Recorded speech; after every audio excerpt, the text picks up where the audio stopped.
Hi aspirants, welcome to Shri Gurukula Academy. My name is Hima Bindu, your polity faculty. So ನಾವು previous year question papers ಪಾಲಿಟಿನ discuss ಮಾಡ್ತಾ ಇದ್ವಿ. So before we proceed with the question paper, ನಾನು ನಮ್ಮ academy Shri Gurukula ಅಕಾಡೆಮಿದಲ್ಲಿ PSI batches ಎಲ್ಲಾನು start ಆಗಿದೆ. KS exams ಕೂಡ ಬ್ಯಾಚಸ್ ಸ್ಟಾರ್ಟ್ ಆಗಿದೆ. ಸೊ ಫರ್ದರ್ ರೆಫರೆನ್ಸ್ಗೆ ನಮ್ಮ ಅಕಾಡೆಮಿಗೆ ಕಾಂಟ್ಯಾಕ್ಟ್ ಮಾಡ್ಕೊಳ್ಳಿ. ಈ ಅಕಾಡೆಮಿಯಲ್ಲಿ ನಮಗೆ 1-to-1 ಮೆಂಟರ್ಶಿಪ್ ಕೊಡ್ತೀವಿ. Along with that physical exercise training ಫ್ರೀಯಾಗಿ ಇರುತ್ತೆ. ಸೊ ನಮ್ಮ ಅಕಾಡೆಮಿದು ಆ್ಯಪ್ ಕೂಡ ನಿಮಗೆ ಡೌನ್ಲೋಡ್ ಮಾಡ್ಕೋಬೋದು ಪ್ಲೇಸ್ಟೋರಲ್ಲಿ. And for any further doubts ಆಗಲಿ ಎನ್ಕ್ವೈರಿಗೆ ನೀವು ನಮ್ಮ ಅಕಾಡೆಮಿನ ಕಾಂಟ್ಯಾಕ್ಟ್ ಮಾಡ್ಕೋಬೋದು. Okay, so let's begin with the class. ನಾವು ಪ್ರೀವಿಯಸ್ ಸೆಷನಲ್ಲಿ ನಾವೇನು ಮಾಡ್ತಿದ್ವಿ ಅಂತ ಹೇಳಿದ್ರೆ, ನಾವು ಥರ್ಡ್ ಚಾಪ್ಟರ್ ಬಗ್ಗೆ ಮಾತಾಡ್ತಿದ್ವಿ. ಸೊ ಅದರದ್ದು ಎಕ್ಸ್ಟೆಂಡ್ ಇವತ್ತು ನಾವು ಮಾತಾಡ್ತೀವಿ. ನಾವು ಲಾಸ್ಟ್ ಕ್ಲಾಸಲ್ಲಿ ಪಾರ್ಟ್ 2 ಮುಗಿಸಿದ್ವಿ. ಇವತ್ತು ಪಾರ್ಟ್ 3 ಇರುತ್ತೆ. ಓಕೆ, ಸೊ ಪಾರ್ಟ್ 3ಯಲ್ಲಿ ಏನನ್ನು ಇವತ್ತು ಈ ಚಾಪ್ಟರಲ್ಲಿ ನಾನು ಡಿಸ್ಕಸ್ ಮಾಡ್ದಂಗೆ, ನಾನು ಈ ಚಾಪ್ಟರಲ್ಲಿ ನೀವೇನು ನೆನ್ಪಿಟ್ಕೋಬೇಕು ಅಂತ ಹೇಳಿದ್ರೆ, ಒಂದು ಕಾನ್ಸೆಪ್ಟ್ ಕ್ಲಾರಿಟಿ ಚೆನ್ನಾಗಿರಬೇಕು. ನಾವು ಇದರಲ್ಲಿ ಡ್ಯುಯಲ್ ಗೌರ್ಮೆಂಟ್ ಆಗಲಿ ಅಥವಾ ಗೌರ್ಮೆಂಟ್ ಆಫ್ 1935 ಆ್ಯಕ್ಟ್ ಅದನ್ನು ಓದ್ಕೊತೀವಿ. ಆಮೇಲೆ ಸಿಂಗಲ್ ಸಿಟಿಸನ್ಶಿಪ್ ಬಗ್ಗೆ ನೋಡ್ಕೊತೀವಿ. ಅದಾದಮೇಲೆ ಫೆಡರಲ್ ಸ್ಟ್ರಕ್ಚರ್ ನೋಡ್ಕೊತೀವಿ. ಆಮೇಲೆ ಪಾರ್ಲಿಮೆಂಟ್ ಗೌರ್ಮೆಂಟ್ ಹೆಂಗಿರುತ್ತೆ ಇದ್ರ ಮೇಲೆ ಕ್ವೆಶನ್ಸ್ ಬೇಸಿಸ್ ಮೇಲೆ ನಾವು ಓದ್ಕೋಬೇಕಂತ ಲಾಸ್ಟ್ ಕ್ಲಾಸಲ್ಲೂ ನಾನು ಹೇಳಿದ್ದೆ. Okay, so let's begin with the further session. ಇವತ್ತಿನ ಕ್ಲಾಸಲ್ಲಿ this will be the last class for the chapter. Third ಚಾಪ್ಟರ್ದು ಲಾಸ್ಟ್ ಕ್ಲಾಸ್ ಆಗಿರುತ್ತೆ ಇವತ್ತು. So will begin with the first question. Okay, first question ಏನು ಹೇಳುತ್ತೆ, constitution of India is 4 options ಕೊಟ್ಟಿದ್ದಾರೆ. Rigid, okay, rigid, flexible, very rigid, partly flexible ಅಂತ. Okay, option D, very good, option D. Okay, so option D ಕೆಲವ್ರಿಗೆ ಗೊತ್ತಿರುತ್ತೆ, ಇದು partly rigid and partly flexible ಅಂತ. ಗೊತ್ತಿಲ್ಲದಿರೋರಿಗೆ ಅಥವಾ ಪೇಪರಲ್ಲಿ ಎಕ್ಸಾಮಲ್ಲಿ ಕುತ್ಕೊಂತೀವಿ, ಪೇಪರ್ ಸಾಲ್ವ್ ಮಾಡ್ತಿರ್ಬೇಕಾದ್ರೆ ನಮಗೊಂದು ವೆರಿ ಕನ್ಫ್ಯೂಷನ್ ಆಗಿರುತ್ತೆ. ರಿಜಿಡ್ ಇರ್ಬೋದು, ಫ್ಲೆಕ್ಸಿಬಲ್ ಇರ್ಬೋದು, ಪಾರ್ಟ್ಲಿ ರಿಜಿಡ್ ಇರ್ಬೋದು ಅಂತ ಹೇಳ್ಬಿಟ್ಟು. ಯಾಕೆ ಅಂತ ಹೇಳಿದ್ರೆ, ನಮ್ಮ ಕಾನ್ಸ್ಟಿಟ್ಯೂಷನ್ ಸಂವಿಧಾನ ನೋಡಿಕೊಂಡ್ರೆ ನಮ್ಮದು ಬೇಸಿಕ್ ಸ್ಟ್ರಕ್ಚರ್ ಅಂತ ನಾವು ಓದ್ತೀವಿ ಅಲ್ವಾ. ಬೇಸಿಕ್ ಸ್ಟ್ರಕ್ಚರ್ನ ಮುಟ್ಟೋ ಹಾಗಿಲ್ಲ. ಅಂದರೆ ಬೇಸಿಕ್ ಸ್ಟ್ರಕ್ಚರಲ್ಲಿ ನಮ್ಮದು ಯಾವ್ದು ಬರುತ್ತೆ, ಫಂಡಮೆಂಟಲ್ ರೈಟ್ಸ್ ಬರುತ್ತೆ, ಈ ಥರದ್ದೆಲ್ಲನೂ ಬೇಸಿಕ್ ಸ್ಟ್ರಕ್ಚರಲ್ಲಿ ಹಾಕಿ ಇಟ್ಟಿರ್ತಾರೆ.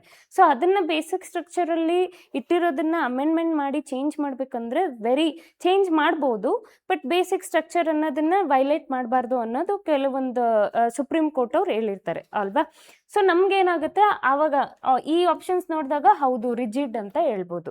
ಆದರೆ ಕೆಲವೊಂದು ಅಮೆಂಡ್ಮೆಂಟ್ಸ್, ನಾವು ಎಷ್ಟೋ ಅಮೆಂಡ್ಮೆಂಟ್ ಸಂವಿಧಾನ ತೊಗೊಂಡು ಬಂದಾಗಿಂದ ನಾವು ಎಷ್ಟೊಂದು ಅಮೆಂಡ್ಮೆಂಟ್ಸ್ ಮಾಡಿರ್ತೀವಿ ಆಬ್ವಿಯಸ್ಲಿ. ಆವಾಗ ನಮ್ಗೆ ಏನು ಅನ್ಸುತ್ತೆ, ಫ್ಲೆಕ್ಸಿಬಲ್ ಆಗಿನೂ ಇರ್ಬೋದು ಅಲ್ವಾ, ಫ್ಲೆಕ್ಸಿಬಲ್ ಆಗಿನೂ ಅನಿಸುತ್ತೆ. ಸೊ ಇವೆರಡೂ ಕೂಡ ನಮಗೆ ಕನ್ಫ್ಯೂಷನ್ ಆಗಿ ಯಾವುದಾದ್ರೂ ಒಂದು ಹಾಕ್ತೀವಿ. ಒಂದು ಹೇಳ್ತೀನಿ ಕೇಳಿಸ್ಕೊಳ್ಳಿ, ಕ್ವೆಶನ್ ಪೇಪರಲ್ಲಿ ಪಾಸಿಟಿವ್ ಸ್ಟೇಟ್ಮೆಂಟ್, ನಾನು ಮುಂಚೆ ಕ್ಲಾಸಲ್ಲೂ ಹೇಳಿದ್ದೆ. ಓಕೆ, ಪಾಸಿಟಿವ್ ಸ್ಟೇಟ್ಮೆಂಟ್ ಅಂತ ನೀವೆಲ್ಲಾದರೂ ನೋಡ್ತಿದ್ರೆ ಆ ಆಪ್ಷನ್ ಪ್ರಾಬಬಿಲಿಟಿ ಕರೆಕ್ಟ್ ಆಗಿರೋದು ತುಂಬ ಇರುತ್ತೆ. ಇದರಲ್ಲಿ ನೋಡಿ, ಬೋತ್ ಇದೆಯಾ, ರಿಜಿಡ್ ಇದೆ, ಫ್ಲೆಕ್ಸಿಬಲ್ ಅಂತಲೂ ಇದೆಯಾ, ಬೋತ್ ಇದೆಯಾ, partly rigid partly flexible, positive statement ಅಲ್ವಾ. ಇದು ಪೂರ್ತಿ ವೆರಿ ರಿಜಿಡ್. ನಾನು ಲಾಸ್ಟ್ ಕ್ಲಾಸಲ್ಲೂ ಹೇಳ್ತಿದ್ದೆ, ಎಕ್ಸ್ಟ್ರೀಮ್ ವರ್ಡ್ಸ್ ಮೇಲೆ ಸ್ವಲ್ಪ ಗಮನ ಕೊಡಿ. ಎಕ್ಸ್ಟ್ರೀಮ್ ವರ್ಡ್ಸ್ ಅಂದರೆ ಫುಲ್ಲು, ಅಂದರೆ ಈ ಥರ ವೆರಿ, ಆಲ್, ಅಬೋವ್ ಅಂತೆಲ್ಲ ಇರುತ್ತಲ್ಲ, ಕೈಂಡ್ಲಿ ಈ ವರ್ಡ್ಸ್ ಮೇಲೆ ಗಮನ ಕೊಡಬೇಕಾಗುತ್ತೆ. ಓಕೆ, ಸೊ ಈ ಆಪ್ಷನ್ನ ಎಲಿಮಿನೇಟ್ ಮಾಡ್ಬೋದು. ಈ ಆಪ್ಷನ್ ಎರಡು ಕನ್ಫ್ಯೂಸಿಂಗ್ ಆಗಿರುತ್ತೆ, ಬಟ್ ಇವೆರಡು ಆಪ್ಷನ್ ನೋಡಿ ಇದು ಆಪ್ಷನ್ ನೋಡಿದ್ರೆ ಈ ಆಪ್ಷನ್ಸ್ ಕರೆಕ್ಟ್ ಆಗಿರುತ್ತೆ. Okay, partly rigid and partly flexible. Okay, ನಾವು ಆಫ್ಟರ್ ಇದನ್ನ ಸಾಲ್ವ್ ಮಾಡಾದ್ಮೇಲೆ ಈ ಕ್ವೆಶನ್ನ ಹೆಂಗೆ ಓದ್ಕೋಬೇಕು.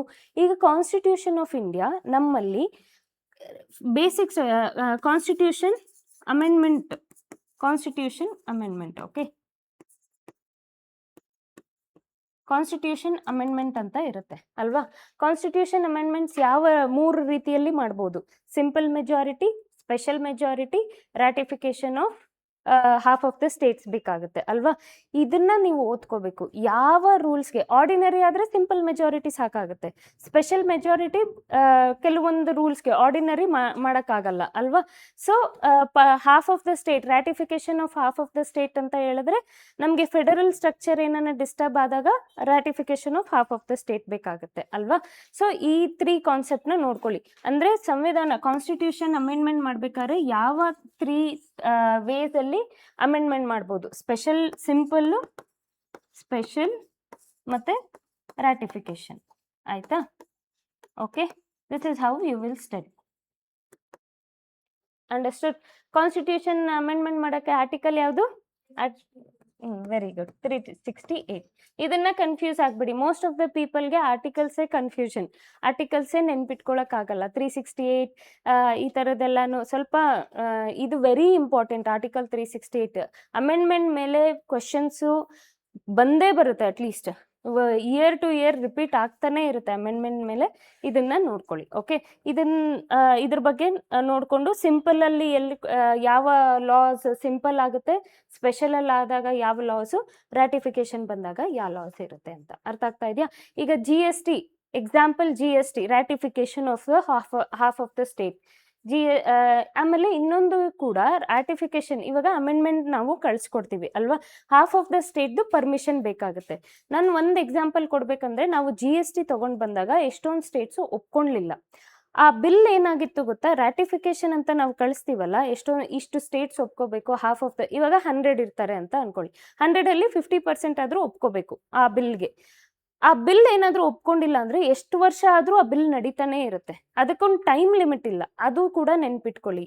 ಈ ರ್ಯಾಟಿಫಿಕೇಶನ್ ಅಲ್ಲಿ ಏನಾಗುತ್ತೆ ಅಂತ ಹೇಳಿದ್ರೆ, ratification of half of the state constitution amendment bill ತಗೊಂಡ್ ಬರ್ತೀವಿ ಅಲ್ವಾ, ಏನಾದರೂ ಚೇಂಜಸ್ ತಗೊಂಡ್ ಬಂದಾಗ ಪರ್ಮಿಷನ್, ಸ್ಟೇಟ್ದು ಪರ್ಮಿಷನ್ಸ್ ಬೇಕಾಗುತ್ತೆ. ಪರ್ಮಿಷನ್ ಬೇಕಾದಲ್ಲಿ ಟೈಮ್ ಲಿಮಿಟ್ ಇಲ್ಲ. ಸ್ಟೇಟ್ಸು ಅದನ್ನ ಎಷ್ಟು ವರ್ಷ ಆದರೂ ಎಳ್ಕೊಂಡು ಹೋಗ್ಬೋದು. GST ನಲ್ಲಿ ನಮ್ಗೆ ಹಂಗೆ ಆಯಿತು, ಎಷ್ಟೊಂದು ದಿನಗಳು ಎಷ್ಟೋ ಸ್ಟೇಟ್ಸ್ ಒಪ್ಕೊಂಡಿಲ್ಲ, ಅದಾದಮೇಲೆ ಸ್ಟೇಟ್ಸ್ ಒಪ್ಕೊಂಡು GST ನ ಪಾಸ್ ಮಾಡೋಕ್ಕಾಯ್ತು. ಅರ್ಥ ಆಯ್ತಾ? ಅದನ್ನ ನೆನ್ಪಿಟ್ಕೊಳ್ಳಿ, ಇಲ್ಲಿ ಟೈಮ್ ಲಿಮಿಟ್ ಇಲ್ಲ. Okay, will move on to the next question. ಈ ಕ್ವೆಶನ್ ಅರ್ಥ ಆಯ್ತಲ್ಲ, rigid ಅದೆಲ್ಲಾನು?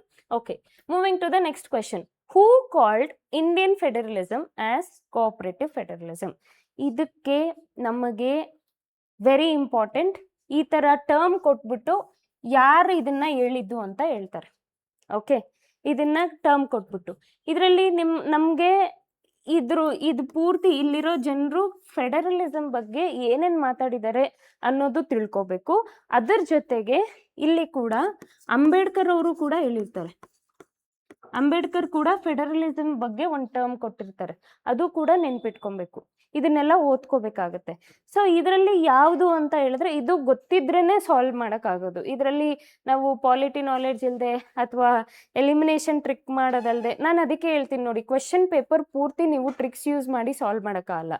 At the same time ಪೂರ್ತಿ ನಾಲೆಡ್ಜ್ ಇಟ್ಕೊಂಡು ಹೋಗ್ತೀನಿ ಅಂದ್ರೂ ಆಗಲ್ಲ. ಓಕೆ, 80% ನಿಮಗೆ ನಾಲೆಡ್ಜ್, 80 to 90% ನಾಲೆಡ್ಜ್ ಇಟ್ಕೊಂಡು ಒಂದು 5-10% ಟ್ರಿಕ್ಸ್ ಇಟ್ಕೊಂಡಿರ್ಬೇಕು. ಅರ್ಥ ಆಯ್ತಾ? ಸೊ ಇಲ್ಲಿ ನೋಡೋದಾದ್ರೆ ಇದಕ್ಕೆ ಆನ್ಸರ್ ಯಾರು ಕೊಟ್ಟಿದ್ರು, ಇದಕ್ಕೆ ಯಾವುದು ಆಪ್ಷನ್ ಅಂತ ಹೇಳಿದ್ರೆ G. ಆಸ್ಟಿನ್ ಅಂತ. Okay, G. ಆಸ್ಟಿನ್ ಅನ್ನೋರು ಫೆಡರಲಿಸಮ್ ಏನಂತ ಕರೆದಿದ್ದಂದ್ರೆ ಕೋಆಪರೇಟಿವ್ ಫೆಡರಲಿಸಮ್ ಅಂತ ಕರೆದಿದ್ರು. ಹಾಗಿದ್ರೆ ಈ ಕ್ವಶನ್ ಆಗೋಯ್ತಾ? ನೆಕ್ಸ್ಟ್ ಕ್ವಶನ್ಗೆ ಜಂಪ್ ಮಾಡೋಣವಾ? ನೋ. ಇಲ್ಲಿ KCVR ಅವರು ಏನ್ ಹೇಳಿದ್ರು ಫೆಡರಲಿಸಮ್ ಬಗ್ಗೆ, ಇವ್ರು ಏನ್ ಹೇಳಿದ್ರು ಅಂತ, ಇವ್ರು ಏನ್ ಟರ್ಮ್ ಕೊಟ್ಟಿದ್ರು ಗೊತ್ತಾ? ಏನಾದ್ರೂ ಐಡಿಯಾ ಇದೆಯಾ? ಕ್ವಾಸಿ ಫೆಡರಲಿಸಮ್ ಅಂತ ಹೇಳಿದ್ರು. Quasi federalism. ಅರ್ಥ ಆಯ್ತಾ? ನೆಕ್ಸ್ಟ್ ಇವರು ಐವರ್ ಜೆನ್ನಿಂಗ್ಸ್ ಅವ್ರು ಏನಂತ ಹೇಳಿದ್ರು? ಇವ್ರು ಏನಂತ ಹೇಳಿದ್ರು ಅಂದ್ರೆ, ಫೆಡರಲಿಸಮ್ ಅನ್ನೋದು central tendency with unitary structure. Central tendency with unitary structure ಅಂತ. ಡಿ ಬಾಸು ಅವ್ರು ಏನ್ ಹೇಳಿದ್ರು ಗೊತ್ತಾ? ಇಂಡಿಯಾ ಅನ್ನೋದು ಬೋತ್ ಯೂನಿಟರಿನೂ ಇರುತ್ತೆ, ಫೆಡರಲಿಸಮ್ ಕೂಡ ಇರುತ್ತೆ. ಯೂನಿಟರಿ ಮತ್ತೆ and federalism, unitary and federalism both. Tendency of both unitary and federalism. ಆಯ್ತಾ? ಅಂಬೇಡ್ಕರ್ ಅವ್ರು ಏನ್ ಹೇಳ್ತಾರೆ? ಅಂಬೇಡ್ಕರ್ ಅವರು ಯೂನಿಟರಿ in spirit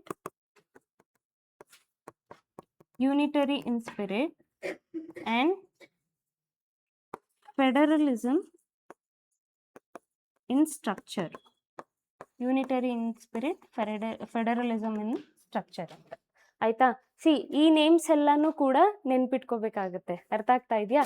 ಸೊ ಯಾರ್ಯಾರು ಏನೇನು ಹೇಳಿದ್ರು, ಫೆಡರಲಿಸಮ್ಗೆ ಯಾರ್ಯಾರು ಏನೇನು ಹೇಳಿದ್ರು ಅಂತ ಇದನ್ನ ನೆನ್ಪಿಟ್ಕೊಳ್ಳಿ. ಫರ್ದರ್ ಮೋರ್ ನಿಮ್ಗೆ ಇದ್ರ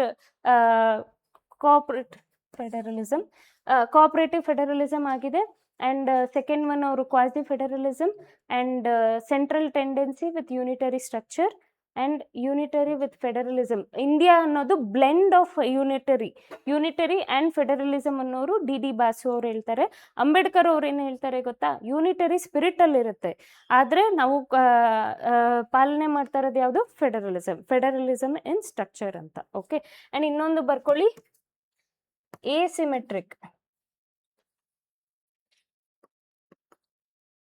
asymmetric federalism.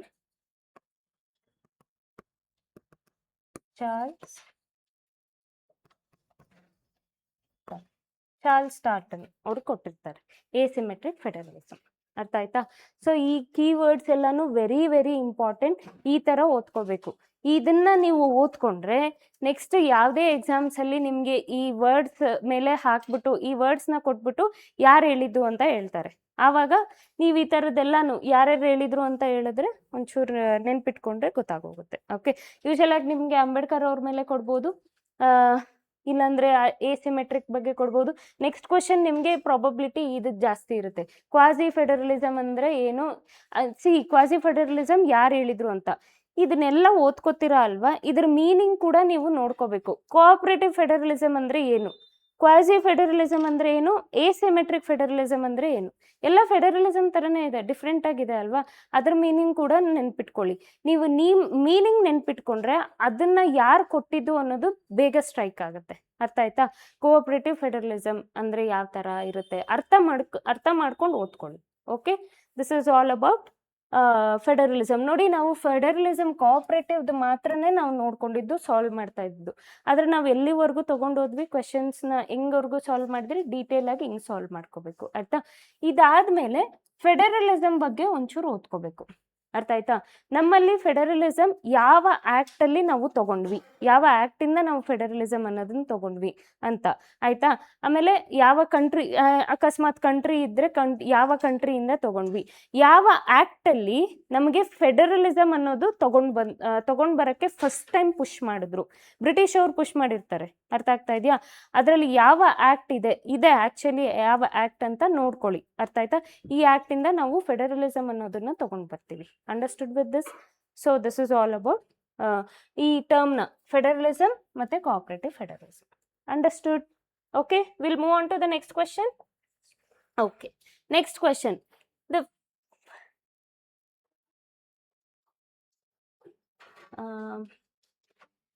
ಸರ್ನ ಕರೀಬೇಕು.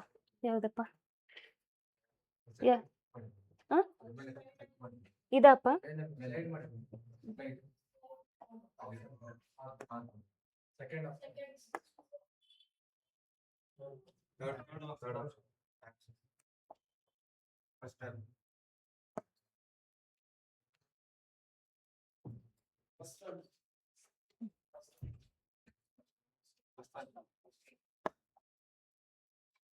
The disturbance. Moving back to the third question. Third question for the day. ಏನು third question?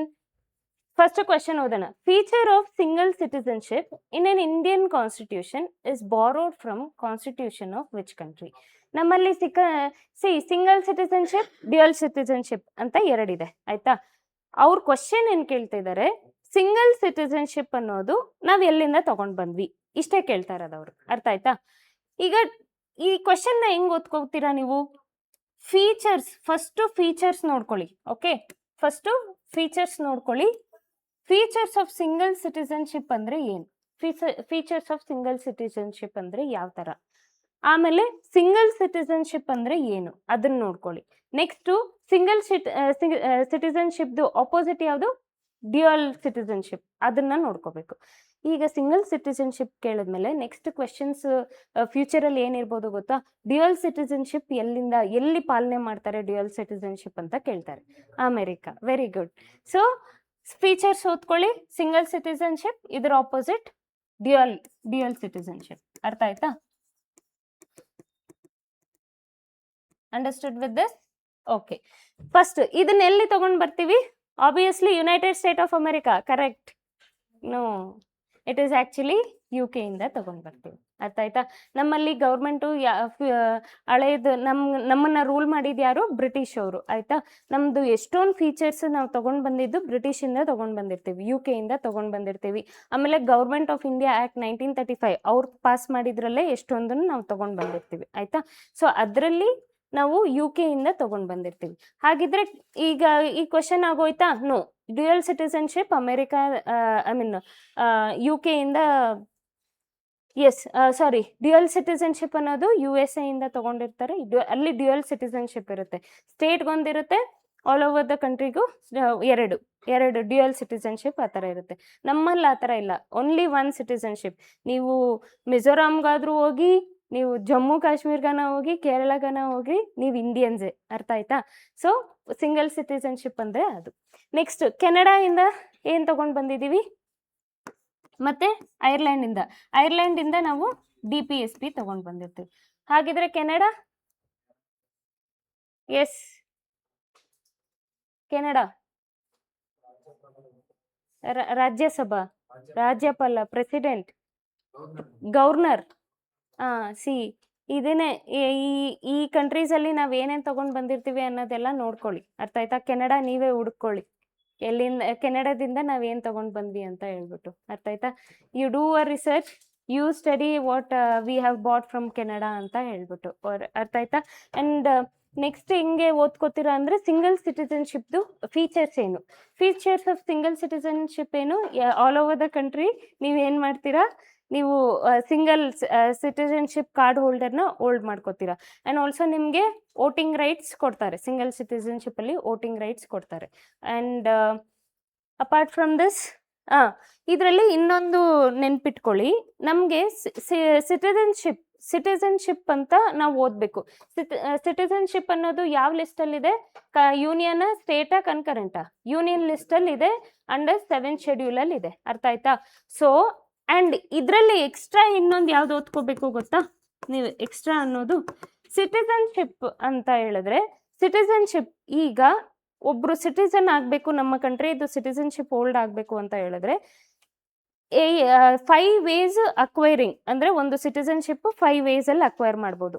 ಟರ್ಮಿನೇಟ್ ಅಂದ್ರೆ ನಮಗೆ ಸಿಟಿಸನ್ಶಿಪ್ ಬೇಡ ಅಂದ್ರೆ 3 ways ಅಲ್ಲಿ ಟರ್ಮಿನೇಟ್ ಮಾಡ್ಕೋಬಹುದು. ಅದನ್ನ ನೋಡ್ಕೋಬೇಕು. 5 ways ಯಾವ್ದು? ಬರ್ತ್, ಡಿಸೆಂಟು, ನ್ಯಾಚುರಲೈಸೇಷನ್, ರಿಜಿಸ್ಟ್ರೇಷನ್, ಅದಾದ್ಮೇಲೆ ಅಕ್ವೈರಿಂಗ್ ದ ಟೆರಿಟರಿ. ಇದರಲ್ಲಿ 5 ways ಅಲ್ಲಿ ನೀವು ಸಿಟಿಸನ್ ಆಗ್ಬೋದು ನಮ್ಮಲ್ಲಿ. ಆ್ಯಂಡ್ 3 ways ಅಲ್ಲಿ ಟರ್ಮಿನೇಟ್ ಮಾಡ್ಕೋಬಹುದು. ಅದನ್ನ ನೋಡ್ಕೋಬೇಕಾಗುತ್ತೆ. ಆ್ಯಂಡ್ ಎಕ್ಸ್ಟ್ರಾ ಇದರಲ್ಲಿ ಏನು ಓದ್ಕೋಬೇಕು ಗೊತ್ತಾ? ನಮ್ಮಲ್ಲಿ ಒಂದು ಕಾನ್ಸೆಪ್ಟ್ ಇದೆ, ಇನ್ನರ್ ಲೈನ್ ಪರ್ಮಿಟ್ ಅಂತ. ಇನ್ನರ್ ಲೈನ್ ಪರ್ಮಿಟ್ ಕೇಳಿದ್ದೀರಾ? What is inner line permit ಅಂತ? ಸಿ, ಮಿಜೋರಾಂ, ಮಣಿಪುರ್, ನಾಗಾಲ್ಯಾಂಡ್, ಅರುಣಾಚಲ್ ಪ್ರದೇಶ್, ಈ 4 ಸ್ಟೇಟ್ ಇದೆ ಅಲ್ವಾ? ಈ 4 ಸ್ಟೇಟ್ ಅಲ್ಲಿ ಇನ್ನರ್ ಲೈನ್ ಪರ್ಮಿಟ್ ಅಂತ ಇದೆ. ಇನ್ನರ್ ಲೈನ್ ಪರ್ಮಿಟ್ ಅಂತ ಏನಂದ್ರೆ, ಈಗ ನಮ್ಮಲ್ಲೇ ಈ ಕಾರ್ಡ್ನ ಇಶ್ಯೂ ಮಾಡ್ತಾರೆ. ಇನ್ನರ್ ಲೈನ್ ಪರ್ಮಿಟ್ ಅನ್ನೋದು ಒಂದು ಕಾರ್ಡು. ನೀವು ಈ ಸ್ಟೇಟ್ಸ್ಗೆ ಎಂಟರ್ ಆಗಬೇಕು ಅಂತ ಹೇಳಿದ್ರೆ ಈ ಇನ್ನರ್ ಲೈನ್ ಪರ್ಮಿಟ್ನ ತಗೊಂಡು ಹೋಗ್ಬೇಕು ನೀವು. ಅರ್ಥ ಆಯ್ತಾ? ಇವಾಗ ನಾವು ಫಾರ್ ಎಕ್ಸಾಂಪಲ್ ನಾವು ಬೇರೆ ಕಂಟ್ರಿಗೆ ಹೋಗ್ತೀವಿ ಅಂತ ಅನ್ಕೊಳ್ಳಿ. ನಾವು ವೀಸಾ ತಗೊಂಡು ಹೋಗ್ತೀವಿ ಅಲ್ವಾ? ಬೇರೆ ಕಂಟ್ರಿಗೆ ವಿಸಿಟ್ ಮಾಡ್ಬೇಕಂದ್ರೆ ವೀಸಾ ತಗೊಂಡು ಹೋಗ್ತೀವಿ, ಪಾಸ್ಪೋರ್ಟ್ ತಗೊಂಡು ಹೋಗ್ತೀವಿ, ಎಲ್ಲಾನು ಅಲ್ವಾ? ಸಿಮಿಲರ್ಲಿ ನಮ್ಮ ಕಂಟ್ರಿನಲ್ಲಿ 4 ಸ್ಟೇಟ್ಸ್ ಅಲ್ಲಿ ಇನ್ನರ್ ಲೈನ್ ಪರ್ಮಿಟ್ ಅನ್ನೋದು ನಾವು ಅಪ್ಲೈ ಮಾಡ್ಬಿಟ್ಟು ತಗೊಂಡು ಹೋಗ್ಬೇಕಾಗತ್ತೆ. ಯಾಕೆ ಈ ತರ ಮಾಡಿದ್ದಾರೆ ಅಂತ ಹೇಳಿದ್ರೆ ಅವರ ಕಲ್ಚರ್ನ ಕಾಪಾಡಕ್ಕೆ. ನಾವು ಹೋಗ್ಬಿಟ್ಟು ಅಲ್ಲಿ ಏನು ಮಾಡ್ತೀವಿ, ಅವ್ರ ಕಲ್ಚರ್ನ ಡಿಸ್ಟರ್ಬ್ ಮಾಡೋದಾಗ್ಲಿ, ಅವ್ರೇನೋ ಒಂದು ಬದುಕನ್ನ ಕಟ್ಕೊಂಡಿರ್ತಾರೆ, ನಾವು ಹೋಗಿ ಡಿಸ್ಟರ್ಬ್ ಮಾಡೋದು, ಅಥವಾ ಅಲ್ಲಿ ನಾವೇನ ಲ್ಯಾಂಡ್ನ ಅಕ್ವೈರ್ ಮಾಡೋ ಇಂಟೆನ್ಷನ್ ಇದ್ದರೆ, ಅಥವಾ ಬೇರೆ ಏನಾನ ಇಂಟೆನ್ಷನ್ ಎಲ್ಲನೂ ಪಕ್ಕಕ್ಕಿಟ್ಟು ಇಡೋದಕ್ಕೋಸ್ಕರ ಅದಕ್ಕೆ ಅಂತ ಒಂದು ಪಾಸ್ಪೋರ್ಟ್, ಅಂದರೆ ಪಾಸ್ಪೋರ್ಟ್ ಅಲ್ಲ, ಇದು ಒಂದು ಕಾರ್ಡ್ ಥರ ಕೊಡ್ತಾರೆ. ನೀವು ಅಲ್ಲಿಗೆ ಹೋಗ್ಬೇಕು ಅಂದರೆ ಈ ಕಾರ್ಡ್ ತೊಗೊಂಡು ಹೋಗ್ಬೇಕು, ಇನ್ನರ್ ಲೈನ್ ಪರ್ಮಿಟ್ ಅಂತ ಹೇಳ್ಬಿಟ್ಟು. ಇದ್ರ ಮೇಲೆ ಆ್ಯಕ್ಚುಲಿ ಕ್ವಶನ್ ಬಂದಿತ್ತು. ಓಕೆ, ಇನ್ನರ್ ಕರೆಂಟ್ ಅಫೇರ್ಸಲ್ಲಿ ಬಂದಿತ್ತು ಇನ್ನರ್ ಲೈನ್ ಪರ್ಮಿಟ್ ಬಗ್ಗೆ. Okay, 2-3 years back inner line permit ಅಂದಲೇ ಕರೆಂಟ್ ಅಫೇರ್ಸಲ್ಲಿ ಇದು ಬಂದಿತ್ತು. ಇದನ್ನು ನಾನು ಏನಕ್ಕೆ ಇದನ್ನು ಸ್ಟ್ರೆಸ್ ಮಾಡ್ತಾ ಇದ್ದೀನಿ ಅಂತ ಹೇಳಿದ್ರೆ, ನೀವು ಯಾವುದೇ ಕ್ವಶನ್ ಓದಿದ್ರೆ conceptual clarity along with that current affairs link ಮಾಡಿರಬೇಕು. ನೀವು ಕಾನ್ಸೆಪ್ಟ್ನ ಓದ್ಕೊಂಡು ಅದ್ರ ಜೊತೆಗೆ ಈ ಕಾನ್ಸೆಪ್ಟ್ ಮೇಲೆ ಕರೆಂಟಲ್ಲಿ ಇವಾಗ ನಮ್ಗೆ ಏನಾದರೂ ನ್ಯೂಸ್ ಇದೆಯಾ, ಓಕೆ, ಇವಾಗ ಇನ್ನರ್ ಲೈನ್ ಪರ್ಮಿಟ್ ಇಲ್ಲ, ಆಯಿತಾ, ಇವತ್ತು ಕರೆಂಟ್ ಅಫೇರ್ಸ್ ಇಲ್ಲ. ಇದನ್ನು ನಾನು ಇನ್ನರ್ ಲೈನ್ ಪರ್ಮಿಟ್ ನಾನು 2-3 ಇಯರ್ಸ್ ಬ್ಯಾಕ್ ಓದಿದ್ದೆ, ಕರೆಂಟ್ ಅಫೇರ್ಸಲ್ಲಿ ಬಂದಿತ್ತು. ಸೊ ಸಿಟಿಸನ್ಶಿಪ್ ಅಂತ ಹೇಳಿದ್ರೆ ನಮ್ಮಲ್ಲಿ ಇದು ಕೂಡ ಓದ್ಕೋಬೇಕಾಗುತ್ತೆ, ಇಲ್ಲಿ ಈ ಎಕ್ಸ್ಟೆಂಡ್ವರೆಗೂ ಓದ್ಕೋಬೇಕು ನಾವು. Citizenship along with that inner line permit ಡಿಫ್ರೆಂಟಾಗಿ ಏನಾದರೂ ಇದೆಯಾ, ಸಿಟಿಸನ್ಶಿಪ್ಗೆ ಡಿಫ್ರೆಂಟಾಗಿ ಏನಾದರೂ ಇದೆಯಾ ಅಂತ, ಆಯಿತಾ. ಸೊ ಇದನ್ನು ಓದ್ಕೊಳ್ಳಿ. ಯಾವ ಸ್ಟೇಟ್ಸ್ ಅಂತ ಹೇಳಿದ್ರೆ ಮಿಜೋರಾಂ, ಮಣಿಪುರ್, ನಾಗಾಲ್ಯಾಂಡ್, ಅರುಣಾಚಲ್ ಪ್ರದೇಶ್. ಯಾರನ್ನ ನಾಳೆ ಈ ಸ್ಟೇಟ್ಸ್ಗೆ ಹೋದರೆ ನೀವು ಇನ್ನರ್ ಲೈನ್ ಪರ್ಮಿಟ್ ಇದನ್ನ ಇಟ್ಕೊಂಡು ಕಾರ್ಡ್ ಇಟ್ಕೊಂಡು ಹೋಗ್ಬೇಕಾಗುತ್ತೆ. ಓಕೆ, ನಾನು ಹೋದ್ರು ಅಷ್ಟೇ, ನೀವು ಹೋದ್ರು ಅಷ್ಟೇ. Will move on to the next question. ಅರ್ಥ ಆಯ್ತಲ್ಲ? ಇದು ನಿಮಗೆ ಬಿಟ್ಟಿದ್ದೀನಿ, ನೀವೇ ಹುಡುಕೊಂಡು ನೀವೇ ಓದ್ಕೋಬೇಕು. ಅದೊಂದೇ ಅಲ್ಲ, ಬೇರೆ ಬೇರೆ ಕಂಟ್ರೀಸಲ್ಲಿ ಯಾವ್ದಾವ್ದನ್ನ ತೊಗೊಂಡು ಬಂದಿದ್ದೀವಿ ಅದನ್ನು ಕೂಡ ಓದ್ಕೊಳ್ಳಿ. DPSP ಆಯಿತು, ಫಂಡಮೆಂಟಲ್ ಡ್ಯೂಟೀಸ್ ಎಲ್ಲಿಂದ ತೊಗೊಂಡು ಬಂದಿದ್ದೀವಿ. ಅದಾದಮೇಲೆ ಎಮರ್ಜೆನ್ಸಿ ಅಂತ ಇದೆ. ಎಮರ್ಜೆನ್ಸಿ ಪ್ರಾವಿಷನ್ ಟೈಮಲ್ಲಿ ಫಂಡಮೆಂಟಲ್ ರೈಟ್ಸ್ನ ನಾವು ಕ್ಯಾನ್ಸಲ್ ಮಾಡ್ತೀವಿ ಅಲ್ವಾ, ಅಂದರೆ ಆಟೋಮೆಟಿಕ್ಕಾಗಿ ನಾವು ಕ್ಯಾನ್ಸಲ್ ಅಲ್ಲ, ಸಸ್ಪೆಂಡ್ ಆಗುತ್ತೆ ಆಟೋಮೆಟಿಕ್ಕಾಗಿ. Article 19 freedom, right to freedom suspend ಆಗುತ್ತೆ ಅಲ್ವಾ. ಅದು ಎಲ್ಲಿಂದ ತೊಗೊಂಡು ಬಂದ್ವಿ ನಾವು, ಅದನ್ನು ಕೂಡ ನೆನ್ಪಿಟ್ಕೋಬೇಕು. ಓಕೆ, ನಾವು ಫರ್ದರ್ ಸ್ಲೈಡಲ್ಲಿ ಅದನ್ನು ಡಿಸ್ಕಸ್ ಮಾಡ್ತೀವಿ. So next coming back to ಅದೇ ಕ್ವಶನ್. ಓಕೆ, ಕ್ವಶನ್ ಓದ್ಕೊತೀನಿ. The provision for emergency power in the Indian Constitution was heavily influenced by provisions, emergency powers. ಆಯ್ತಾ, ಈಗ ಈ ಎಮರ್ಜೆನ್ಸಿ ಪವರ್ನ ನಾವು ಎಲ್ಲಿಂದ ತೊಗೊಂಡು ಬಂದ್ವಿ ಅಂದರೆ heavily influenced by, heavily influenced. ನಾವು ಆಗಲೇ ಏನು ಓದಿದ್ವಿ ಈ ಕ್ವೆಶನಲ್ಲಿ, ನಾವೇನು ಓದಿದ್ವಿ, ಎಲ್ಲಿಂದ ಬಾರೋ ಮಾಡ್ಕೊಂಬಂದ್ವಿ ಅಂತ ಓದಿದ್ವಿ. ನೋಡಿ ಹೆಂಗೆ ನಿಮ್ಮನ್ನ ಮ್ಯಾನಿಪುಲೇಟ್ ಮಾಡ್ತಾರೆ ಎಕ್ಸಾಮಿನರ್ ಅವರು. ಸೊ ಬಾರೋ ಮಾಡಿದ್ರಿ, ಎಲ್ಲಿಂದ ಬಾರೋ ಮಾಡ್ಕೊಂಬಂದ್ರಿ ಅಂತ ಹೇಳ್ತು. ಸೊ ಈ ಕ್ವೆಶನ್ ಏನು ಹೇಳ್ತಾ ಇದೆ, ಹೆವಿಲಿ ಇನ್ಫ್ಲೂಯೆನ್ಸ್ ಎಲ್ಲಿಂದ ಆಗಿದ್ದು ಅಂತ ಕೇಳ್ತಾ ಇದ್ದಾರೆ. ಸೊ ನಮ್ಗಿಲ್ಲಿ ಹೆವಿಲಿ ಇನ್ಫ್ಲೂಯೆನ್ಸ್, ಫಾರ್ ಎಕ್ಸಾಂಪಲ್ ಇದು ನೆಕ್ಸ್ಟ್ ಕ್ವೆಶನ್ಸೇ ಆಗಿರುತ್ತೆ ಅಂತ ಅನ್ಕೊಳ್ಳೋಣ. ಅಲ್ಲಿ ಬಾರೋ ಓದಿರ್ತೀವಿ, ಇಲ್ಲಿ ಹೆವಿಲಿ ಇನ್ಫ್ಲೂಯೆನ್ಸ್ಡ್ ಅಂತ ಓದಿರ್ತೀವಿ. ಏನೋ ಇದೆ ಅಂತ ಹೇಳ್ಬಿಟ್ಟು ನಾವೇನು ಮಾಡ್ತೀವಿ ಅಂದರೆ, ಓಕೆ ಫಸ್ಟ್ ಆಪ್ಷನ್ನೇ ಅಂತ ಟಿಕ್ ಮಾಡ್ಬಿಡ್ತೀವಿ. ಕರೆಕ್ಟಾ? ಹಾಂ, ಕರೆಕ್ಟಾ? German correct, very good, correct. ತಪ್ಪು. ಇದು ಗವರ್ಮೆಂಟ್ ಆಫ್ ಇಂಡಿಯಾ ಆ್ಯಕ್ಟ್ 1935 ಇಂದ ತೊಗೊಂಡು ಬಂದಿರ್ತೀವಿ ನಾವು. ಇಂದಿರಾ ಗಾಂಧಿ ಅವರು. ಅಂದರೆ ನಾವು ತೊಗೊಂಡು ಬಂದಿದ್ದು ಎಲ್ಲಿ ಅಂತ, ಎಮರ್ಜೆನ್ಸಿ ಪ್ರಾವಿಷನ್ ಅವರು ನಾವು ಎಲ್ಲಿಂದ ಇನ್ಫ್ಲೂಯೆನ್ಸ್ಡ್ ಆಗಿದೆ ಅಂತ ಕ್ವೆಶನ್ ಕೇಳ್ತಾ ಇರೋದು.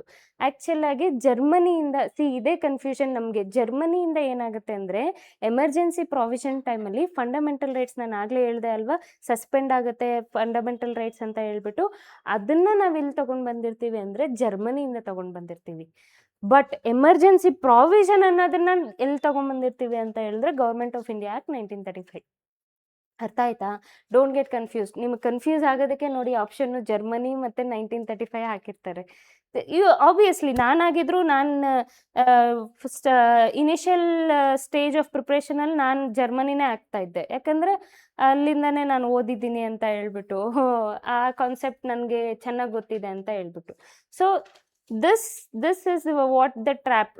ಅದಕ್ಕೆ ನಿಮ್ಮ ಪಕ್ಕದಲ್ಲೇ ಕೊಟ್ಟಿರ್ತಾರೆ ನಿಮಗೆ ಕನ್ಫ್ಯೂಸ್ ಆಗೋದಕ್ಕೇನೆ. So don't get confused. ಅದಕ್ಕೆ ನೀಟಾಗಿ ಓದ್ಕೋಬೇಕು. ಹೆಂಗೆ ನೀಟಾಗಿ ಓದ್ಕೋಬೇಕು ಅಂದರೆ, ಜರ್ಮನಿಯಿಂದ ಏನು ತೊಗೊಂಡು ಬಂದ್ವಿ, ಗೌರ್ಮೆಂಟ್ ಆಫ್ ಇಂಡಿಯಾ ಆ್ಯಕ್ಟ್ 19 ತೊಗೊಂಡು ಬಂದ್ವಿ. ನೋಡಿ ನಾವು ಎಷ್ಟು ಜನರಲ್ಲಾಗಿ ಓದ್ತೀವಿ ಅಲ್ವಾ, ಜನರಲ್ಲಾಗಿ ಓದ್ಬಿಟ್ವಿ. ಸೊ ಇನ್ ಡೀಟೇಲಾಗಿ ಹೆಂಗೆ ಕ್ವೆಶನ್ ಕೊಡ್ತಾರೆ ಅಂದರೆ ಈ ಥರ ಕ್ವೆಶನ್ ಕೊಡ್ತಾರೆ, ಆಯಿತಾ. ಜರ್ಮನಿಯಿಂದ ಫಂಡಮೆಂಟಲ್ ರೈಟ್ಸ್ ಕ್ಯಾನ್ಸಲ್ ಸಸ್ಪೆಂಡ್ ಆಗುತ್ತೆ ಅಲ್ವಾ ಡ್ಯೂರಿಂಗ್ ಎಮರ್ಜೆನ್ಸಿ ಪ್ರಾವಿಷನ್ ಅನ್ನೋದು ಆರ್ಟಿಕಲ್ 352 356, 365, 360. ಇದು ನ್ಯಾಷನಲ್ ಎಮರ್ಜೆನ್ಸಿ, ಇದು ಸ್ಟೇಟ್, ಇದು ಫೈನಾನ್ಷಿಯಲ್ ಎಮರ್ಜೆನ್ಸಿ. ಆಯ್ತಾ? ಓಕೆ. ಸೊ ಇಲ್ಲಿ ನಮಗೆ ಫಂಡಮೆಂಟಲ್, ಆಮೇಲೆ ಫಂಡಮೆಂಟಲ್ ರೈಟ್ಸ್ ಆರ್ಟಿಕಲ್ 19 ಅಂತ ಹೇಳ್ದೆ ಅಲ್ವಾ, ಆಟೋಮೆಟಿಕ್ ಆಗಿ ಸಸ್ಪೆಂಡ್ ಆಗುತ್ತೆ ಅಂತ ಹೇಳ್ದೆ ಅಲ್ವಾ. ಈ ಮೂರಲ್ಲೂ ಆಗುತ್ತಾ? ನೋ, ಇದು ಒಂದರಲ್ಲೇ ಆಗುತ್ತೆ. ಓಕೆ, ಇದು ಒಂದರಲ್ಲಿ ಮಾತ್ರ ಆಟೋಮೆಟಿಕ್ ಆಗಿ ಸಸ್ಪೆಂಡ್ ಆಗೋದು. ಇವೆಲ್ಲರಲ್ಲೂ ಯಾವುದು ಸಸ್ಪೆಂಡ್ ಆಗಲ್ಲ ಫಂಡಮೆಂಟಲ್ ರೈಟ್ಸ್. ಅರ್ಥ ಆಯ್ತಾ? ಆ್ಯಂಡ್ ಪ್ರೆಸಿಡೆಂಟು ಈ ಫಂಡಮೆಂಟಲ್ ರೈಟ್ಸ್ ಆರ್ಟಿಕಲ್ 19 ಅಂತ ಹೇಳಿದ್ನೆ ಅಲ್ವಾ, ಅದು ಬಿಟ್ಟು ಬೇರೆದು ಕೂಡ ಸಸ್ಪೆಂಡ್ ಮಾಡ್ಬೋದು. ಆದರೆ ಆರ್ಟಿಕಲ್ 20 ಮತ್ತು 21ನ ಸಸ್ಪೆಂಡ್ ಮಾಡೋ ಹಾಗಿಲ್ಲ. ಆಯ್ತಾ? ಆರ್ಟಿಕಲ್ 20, 21. ಆಮೇಲೆ ಆರ್ಟಿಕಲ್ 20 ಅಂದರೆ ಏನು, 21 ಅಂದರೆ ಏನು ಅಂತ ಓದ್ಕೊಂಡಿರ್ಬೇಕು. ಇದರಲ್ಲಿ ಕನ್ಫ್ಯೂಷನ್ ಆಗಿದೆ. ಆಯ್ತಾ? ಸೊ ಅದನ್ನು ನೋಡ್ಕೊಳ್ಳಿ. ಸೊ ಇದರಲ್ಲಿ ಏನಾಗಲ್ಲ. ಆ್ಯಂಡ್ ಇವಾಗ ಹೆಂಗೆ ಓದ್ಕೋಬೇಕು ಅಂತ ಹೇಳಿದ್ರೆ, ಎಮರ್ಜೆನ್ಸಿ ಪವರ್ ಬಗ್ಗೆ ಓದ್ಕೊಳ್ಳಿ. ಎಮರ್ಜೆನ್ಸಿ ಪವರಲ್ಲಿ 3 ಬರುತ್ತೆ: ನ್ಯಾಷನಲ್ಲು, ಸ್ಟೇಟು, ಫೈನಾನ್ಷಿಯಲ್ ಎಮರ್ಜೆನ್ಸಿ. ನಾವು ನ್ಯಾಷನಲ್ ಎಮರ್ಜೆನ್ಸಿಯಲ್ಲಿ ಒಂದು ಅಮೆಂಡ್ಮೆಂಟ್ ಆಗುತ್ತೆ. ಆಯಿತಾ? ಒಂದು ಅಮೆಂಡ್ಮೆಂಟಲ್ಲಿ ಒಂದು ವರ್ಡ್ನ ಚೇಂಜ್ ಮಾಡ್ತಾರೆ. ಇಂಟರ್ನಲ್ ಎಮರ್ಜೆನ್ಸಿನ, ಇಂಟರ್ನಲ್ ರೆಬಿಲಿಯನ್ನ ಆರ್ಮ್ಡ್ ರೆಬಿಲಿಯನ್ ಅಂತ ಮಾಡ್ತಾರೆ. Internal disturbance, not internal rebellion. Internal ಡಿಸ್ಟರ್ಬೆನ್ಸ್ನ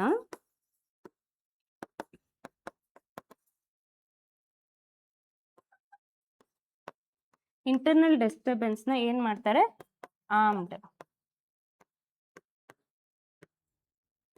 armed rebellion ಅಂತ ಚೇಂಜ್ ಮಾಡ್ತಾರೆ. ಯಾವ ಅಮೆಂಡ್ಮೆಂಟಲ್ಲಿ? 42nd or 44? 42nd, 44. C confusion ಇವಾಗ ಕೊಡ್ತಾರೆ. ನೆಕ್ಸ್ಟ್ ಆರ್ಮ್ ರೆಬಿಲಿಯನ್ ಅನ್ನೋದು ಯಾವ ಅಮೆಂಡ್ಮೆಂಟಲ್ಲಿ ಚೇಂಜ್ ಆಯಿತು ಅಂತ ಹೇಳ್ಬಿಟ್ಟು. ಯಾವ amendment? 44th, 1970. wait, very good. 42nd amendment 1976 ಅಲ್ಲಿ ಆಗುತ್ತೆ. 44 amendment 1978. ಸಿ ಇಂಟರ್ನಲ್ ರೆಬಿಲಿಯನ್ ಮೇಲೇನೆ ನ್ಯಾಷನಲ್ ಎಮರ್ಜೆನ್ಸಿ ಅನ್ನೋದು ಹಾಕಿರ್ತಾರೆ. ಅದನ್ನ ಚೇಂಜ್ ಮಾಡೋದು ಯಾವ ಅಮೆಂಡ್ಮೆಂಟ್ ಅಂದರೆ ನೆಕ್ಸ್ಟ್ ಬರೋ ಅಮೆಂಡ್ಮೆಂಟ್. 42nd ಆದ್ಮೇಲೆ ನೆಕ್ಸ್ಟ್ ಯಾವ್ದು ಬರುತ್ತೆ? 44 ಅಲ್ವಾ? ಈ 44 ಏನಕ್ಕೆ ಪಾಸ್ ಮಾಡಿರ್ತಾರೆ ಅಂದರೆ ಯಾವ್ಯಾವ 42 ಅಲ್ಲಿ ತಪ್ಪುಗಳಾಗಿರುತ್ತಲ್ವಾ ಅದನ್ನ ತಿದ್ದೋದಕ್ಕೆ 44 ಸೆಂಡ್ ಮಾಡ್ತಾರೆ. ಸೊ ಇದನ್ನ ನೋಡಿ, ನಾನು ಎಮರ್ಜೆನ್ಸಿ ಪ್ರಾವಿಷನ್ ಅನ್ನೋದನ್ನ ನಾನು ಓದ್ಕೊಂಡಿದ್ದೀನಿ, ಬಟ್ ಇಷ್ಟಕ್ಕೆ ಮಾತ್ರ ಓದ್ಕೋತಾ ಇದ್ದೆ. ಇಲ್ಲಿ ಕೂಡ ಎಕ್ಸ್ಟೆಂಡೆಡ್ ಆಗಿ ಈ ಥರ ಓದ್ಕೋಬೇಕು. ಇಂಟರ್ನಲ್ ಡಿಸ್ಟರ್ಬೆನ್ಸ್ ಅನ್ನೋದು ಯಾವ ವರ್ಡಲ್ಲಿ ರಿಪ್ಲೇಸ್ ಆಯಿತು? ಆರ್ಮ್ಡ್ ರೆಬಿಲಿಯನ್ 44 ಅಮೆಂಡ್ಮೆಂಟ್ 1978 ಅಲ್ಲಿ ಚೇಂಜ್ ಆಗುತ್ತೆ. ಅರ್ಥ ಆಗ್ತಾ ಇದೆಯಾ? ಸೊ ಈ ಥರ ಇಷ್ಟು ಡೀಟೇಲ್ ಆಗಿ ಓದ್ಕೋಬೇಕು. Understood with this? ಅರ್ಥ ಆಯ್ತಾ?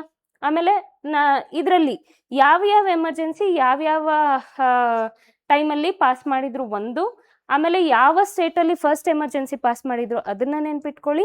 ಆಮೇಲೆ ಇದರಲ್ಲಿ ಆರ್ಟಿಕಲ್ ನ್ಯಾಷನಲ್ ಎಮರ್ಜೆನ್ಸಿ ಎಷ್ಟು ಸಲ ಪಾಸ್ ಮಾಡಿದ್ರು, ಸ್ಟೇಟ್ ಎಮರ್ಜೆನ್ಸಿ ಎಷ್ಟು ಸಲ, ಫೈನಾನ್ಷಿಯಲ್ ಎಮರ್ಜೆನ್ಸಿ ಎಷ್ಟು ಸಲ.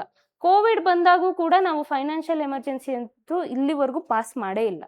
ಇದು ಒಂದು ನಾವು ಇಲ್ಲಿವರೆಗೂ ಅಲೋವೇ ಮಾಡಿಲ್ಲ, ಅಂದರೆ ತಗೊಂಡೇ ಬಂದಿಲ್ಲ. ನಾವು ಇದನ್ನ ತಗೊಂಡ್ಬಂದಿದ್ವಿ, national emergency and state emergency. ಅರ್ಥ ಆಯ್ತಾ? Understood with this? ಸೊ ಇಷ್ಟು ಡೀಟೇಲ್ ಆಗಿ ಓದ್ಕೊಳ್ಳಿ please. Whenever you solve the question also. And ಒಂದು before proceeding with the question ಒಂದು ಹೇಳ್ತೀನಿ, ಟ್ರೈ ಟು ಸಾಲ್ವ್. ನೀವು ಹೊಸ ಆಸ್ಪಿರೆಂಟ್ ಆದ್ರೂ ಆಗಲಿ, ಅಂದರೆ ನ್ಯೂ ಆಸ್ಪಿರೆಂಟ್ ಆದರೂ ಆಗಿರಲಿ, ಕಾಂಪಿಟೇಟಿವ್ ಎಕ್ಸಾಮ್ಗೆ ಫ್ರೆಷರ್ ಆದ್ರೂ ಆಗಿರಲಿ ಅಥವಾ ನೀವು ಎಕ್ಸ್ಪೀರಿಯನ್ಸ್ಡ್ ಆದ್ರೂ ಆಗಿರಲಿ, ಟ್ರೈ ಟು ಸಾಲ್ವ್ ಮಿನಿಮಮ್ ನಿಮಗೆ 80 to 90 ಕ್ವೆಶನ್. ನೀವು 100 to 100 ಕ್ವೆಶನ್ ಸಾಲ್ವ್ ಮಾಡಿದ್ರು ಗುಡ್ಡೆ, ಬಟ್ ಅಟ್ಲೀಸ್ಟ್ 80 to 90 ಅಟೆಂಡ್ ಮಾಡಿ. ಓಕೆ, ನೀವು ಕ್ಲಿಯರ್ ಮಾಡ್ಕೋಬೇಕು ಪ್ರಿಲಿಮ್ಸ್ ಅಂತ ಹೇಳಿದ್ರೆ. ಈಗ ಇನಿಷಿಯಲ್ ಸ್ಟೇಜಲ್ಲಿ 80 ಅಟೆಂಡ್ ಮಾಡಿ. ಡೋಂಟ್ ಲೈಕ್ ನನಗೆ 40ನೇ ಸಾಕು 50ನೇ ಸಾಕು, ಅದು ರಾಂಗ್ ಸ್ಟ್ರಾಟಜಿ. ಅದರಿಂದ ನೀವು ಕಡಿಮೆ ಚಾನ್ಸಸ್ ಇರುತ್ತೆ ಕ್ಲಿಯರ್ ಮಾಡೋದು ಪ್ರಿಲಿಮ್ಸು. ನೀವು ನಿಮ್ಮದು ಟಾರ್ಗೆಟೇ 90 to 95 ಕ್ವೆಶನ್ಸ್ ಅಟೆಂಡ್ ಮಾಡೋ ಥರ ಇರಬೇಕು. ಫ್ರೆಶರ್ ಆದರೂ ಪರವಾಗಿಲ್ಲ, ನೀವು ಡಿಮೋಟಿವೇಟ್ ಆಗಬೇಡಿ. ಒಂದೊಂದ್ಸಲ ಏನಾಗುತ್ತೆ, ಅಷ್ಟು ಕ್ವೆಶನ್ಸ್ ಅಟೆಂಡ್ ಮಾಡಿಬಿಟ್ಟು ನಮಗೆ 20-30 ಮಾರ್ಕ್ಸ್ ಬರೋ ಚಾನ್ಸಸ್ ಕೂಡ ಇರುತ್ತೆ. ಸೊ ಏನು ಆಗುತ್ತಾ ಇಲ್ವಾ ಅಂತ ಡೌಟು ಅದೆಲ್ಲ ಇಟ್ಕೊಳಕ್ ಹೋಗ್ಬೇಡಿ. ಇವತ್ತು ನೋಡ್ತಾ ಇರೋ ನಾವು ಎಷ್ಟೋ ಜನ ಆಫೀಸರ್ಸ್ ಮಾರ್ಕ್ಸ್ ಇಂದಾನೆ ಸ್ಟಾರ್ಟ್ ಮಾಡಿರ್ತಾರೆ, ಅರ್ಥ ಆಯ್ತಾ? So try to attend at least 90 to 95. ನೀವು ಫ್ರೆಶರು ಎಕ್ಸ್ಪೀರಿಯನ್ಸ್ಡ್ ಅವರು ಅಟ್ಲೀಸ್ಟ್ 100 ಮುಟ್ಟಿ, ಬಟ್ ಅಟ್ಲೀಸ್ಟ್ ಫ್ರೆಶರ್ ಅವರು ಏನಾಗಿರುತ್ತೆ ಅಂತ ಹೇಳಿದ್ರೆ 90 to 95 ಕ್ವೆಶನ್ಸ್ ಅಟೆಂಡ್ ಮಾಡಲೇಬೇಕು. ತಪ್ಪಾದರೆ ತಿದ್ಕೊಳ್ಳೋಣ, ತಪ್ಪಾದರೆ ಕಲಿಯೋಣ, but don't miss the opportunity, ಆಯಿತಾ? ಸುಮ್ಮನೆ ಬಿಟ್ಟು ಬರಬೇಡಿ ಕ್ವೆಶನ್ಸ್ನ. ಟ್ರೈ, ನಿಮ್ಗೆ ಏನೇನು ನಾಲೆಡ್ಜ್ ಇದೆ, ಏನೇನು ಲಾಜಿಕ್ ಇದೆ ಎಲ್ಲನೂ. And also at this stage ನೀವು ಯಾವ ಥರ ಇರಬೇಕು ಅಂತ ಹೇಳಿದ್ರೆ, ಸ್ಕೂಲು ಕಾಲೇಜ್ ಎಲ್ಲ ಬಿಟ್ಟು ನೀವು ಇವಾಗ ಸೊಸೈಟಿಗೆ ಬಂದಿದ್ದೀರಾ. ಈಗ ನೀವು ಸೊಸೈಟಿನ ಸರ್ವ್ ಮಾಡೋ ಸ್ಟೇಜು, ಆಯಿತಾ? ನಿಮ್ಮ ಥಿಂಕಿಂಗ್ ಲೆವೆಲ್ ಹೆಂಗಿರಬೇಕು, ನೀವು ಹೆಂಗೆ ಇರಬೇಕು ಅಂದರೆ ಥಿಂಕ್ ಜಾಸ್ತಿ ಮಾಡಬೇಕು. ಯಾವ ಥರ ಇರಬೇಕು ಅಂದರೆ ಲಾಜಿಕ್ ಆಗಿರಬೇಕು, ರ್ಯಾಷ್ನಲ್ ಆಗಿರಬೇಕು, ಅರ್ಥ ಆಯ್ತಾ? ಆನ್ ದ ಸ್ಪಾಟ್ ನೀವು ಏನು ಡಿಸಿಷನ್ ಹೆಂಗೆ ನೀಟಾಗಿ ತೊಗೋತೀರಾ ಅನ್ನೋ ಲೆವೆಲ್ವರೆಗೂ ನಿಮ್ಮ ಮೈಂಡ್ ಸೆಟ್ನ ಬೆಳೆಸ್ಕೋಬೇಕು, ಆಯಿತಾ? ಸೊ ಇವಾಗಿಂದಾನೇ ನಿಮ್ಮನ್ನ ನೀವು ಟ್ರೈನ್ ಮಾಡ್ಕೊಳ್ಳಿ. ಡೋಂಟ್ ಗೆಟ್ ಡಿಮೋಟಿವೇಟೆಡ್, ಮಾರ್ಕ್ಸ್ ಕಡಿಮೆ ಬರ್ತಿದೆ ಅಂತ ಹೇಳ್ಬಿಟ್ಟು. Moving on to the next question. Okay,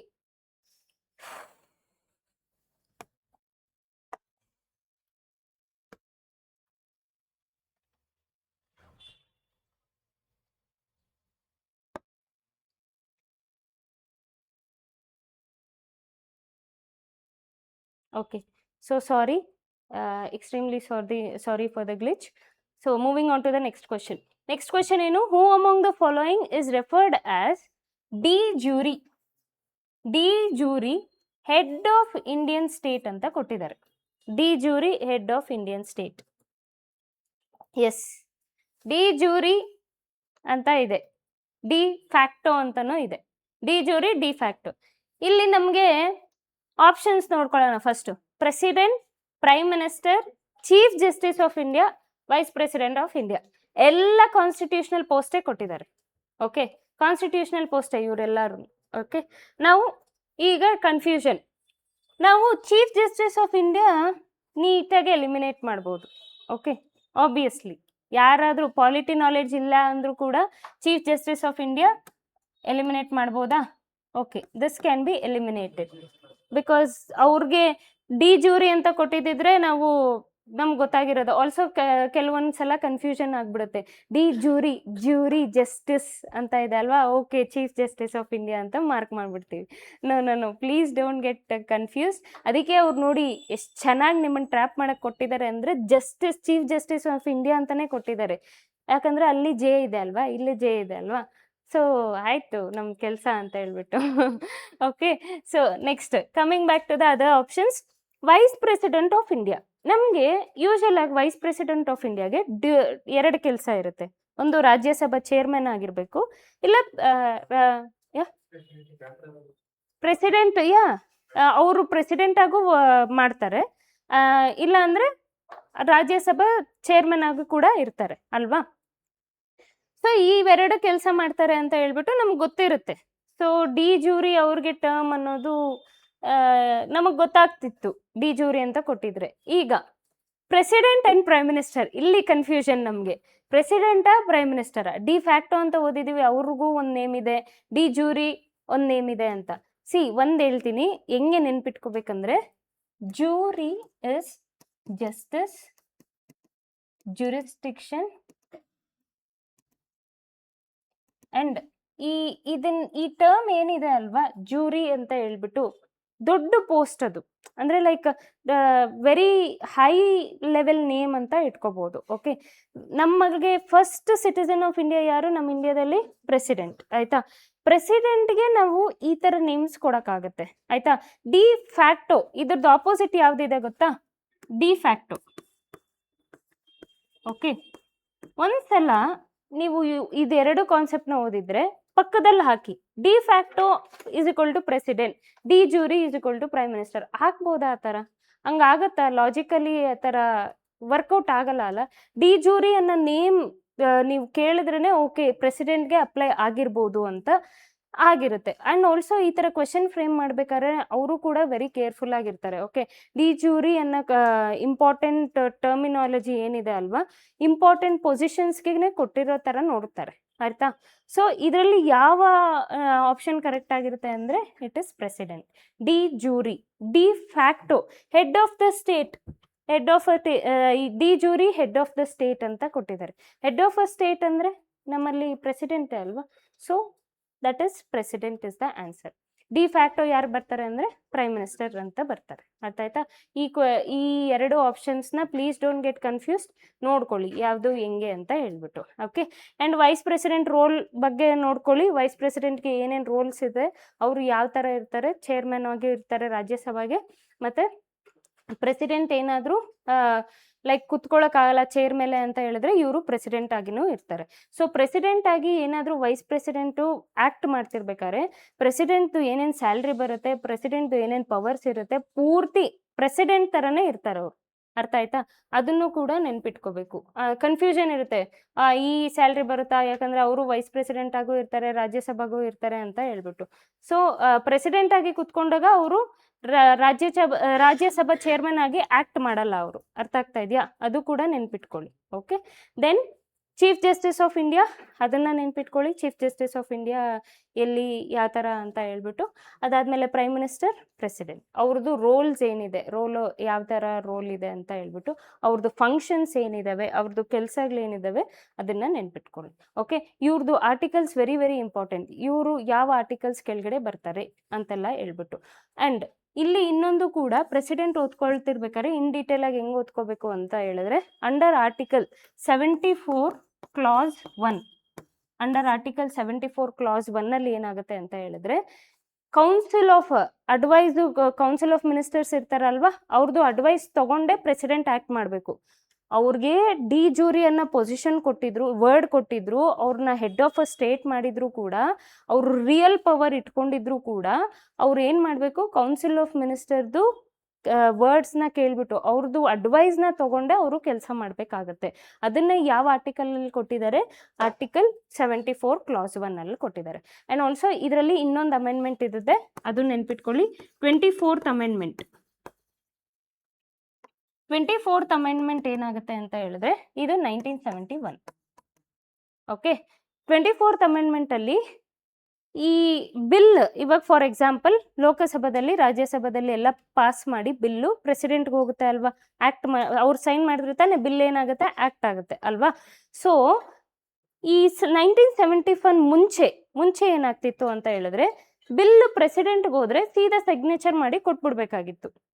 ಈಗ 24th ಅಮೆಂಡ್ಮೆಂಟ್ ಪ್ರಕಾರ 1971 ಅಮೆಂಡ್ಮೆಂಟ್ ಪ್ರಕಾರ ಏನಾಗುತ್ತೆ ಅಂದರೆ, ಬಿಲ್ ಏನಾದರೂ ಪ್ರೆಸಿಡೆಂಟ್ಗೆ ಹೋದರೆ ಅವ್ರು ಏನು ಮಾಡ್ಬೋದು, ವಾಪಸ್ ಕಳಿಸ್ಬೋದು. ಆಯಿತಾ? ಒಂದ್ಸಲ ಅಡ್ವೈಸ್ಗೆ ಇನ್ನು ಈ ಚೇಂಜಸ್ ನೋಡ್ಕೊಳ್ಳಿ ಅಥವಾ ಬೇರೆ ಏನಾದರೂ ಮಾಡ್ಕೋಬೋದು ಇದರಲ್ಲಿ ಅಂತ ಒಂದು ಚೇಂಜಸ್ಗೋಸ್ಕರ ಬಿಲ್ನ ವಾಪಸ್ ತಿರುಗಿ ಕಳಿಸ್ಬೋದು. ಅದನ್ನು ಯಾವ ಅಮೆಂಡ್ಮೆಂಟಲ್ಲಿ ಮಾಡಿರ್ತಾರೆ ಅಂತ ಅಂದರೆ 24th ಅಮೆಂಡ್ಮೆಂಟ್ 1971. ಇದನ್ನು ನೆನ್ಪಿಟ್ಕೋಬೇಕು. ಅರ್ಥ ಆಯ್ತಾ? ಸೊ ಈ ಥರ ಅಮೆಂಡ್ಮೆಂಟ್ಸ್, ಫ್ಯೂ ಅಮೆಂಡ್ಮೆಂಟ್ಸಲ್ಲಿ ಏನೇನು ಚೇಂಜಸ್ ಆಗಿದೆ ಅಂತ ನೋಡ್ಕೊಳ್ಳಿ. Okay, next moving on to the next question. So this question is actually repeated. Okay, ಈ ಕ್ವೆಶನ್. ಸೊ ಈ ಕ್ವೆಶನ್ ಏನು ಇರುತ್ತೆ ಅಂತ ನೋಡೋಣ. ಬೈ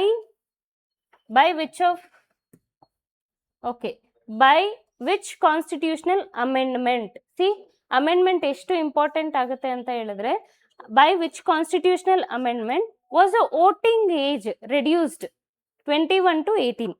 ಆಯ್ತಾ? 61. Very good, fantastic.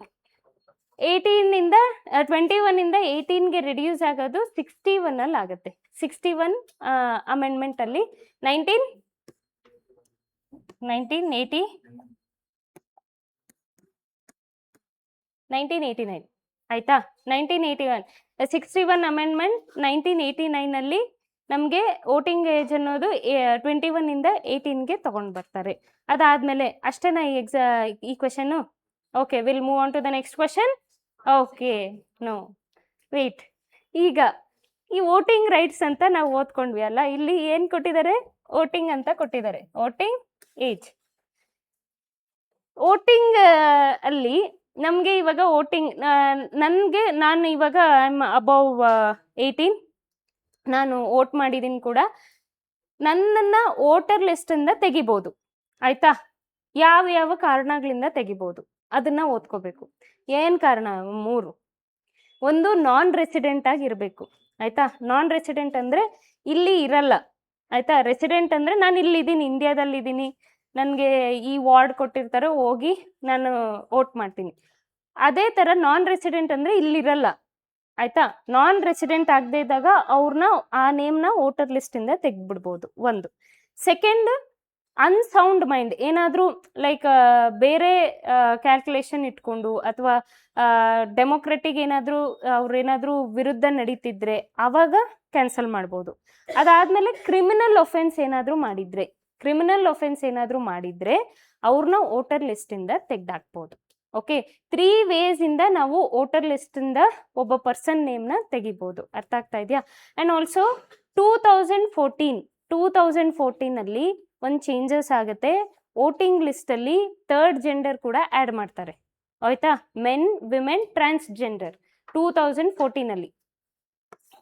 ಇದು ಕರೆಂಟ್ ಅಫೇರ್ಸ್. ವೋಟಿಂಗ್ ಲಿಸ್ಟಲ್ಲಿ ಏನಾಗುತ್ತೆ,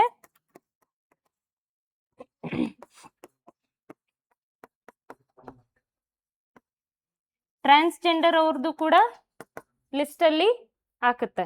ಆಯ್ತಾ, ಟ್ರಾನ್ಸ್ಜೆಂಡರ್ ಅನ್ನೋ ಒಂದು ವರ್ಡ್ ಕೂಡ ಲಿಸ್ಟಲ್ಲಿ ಆ್ಯಡ್ ಮಾಡ್ತಾರೆ. ಯಾವಾಗ ಅಂತ ಹೇಳಿದ್ರೆ 2014.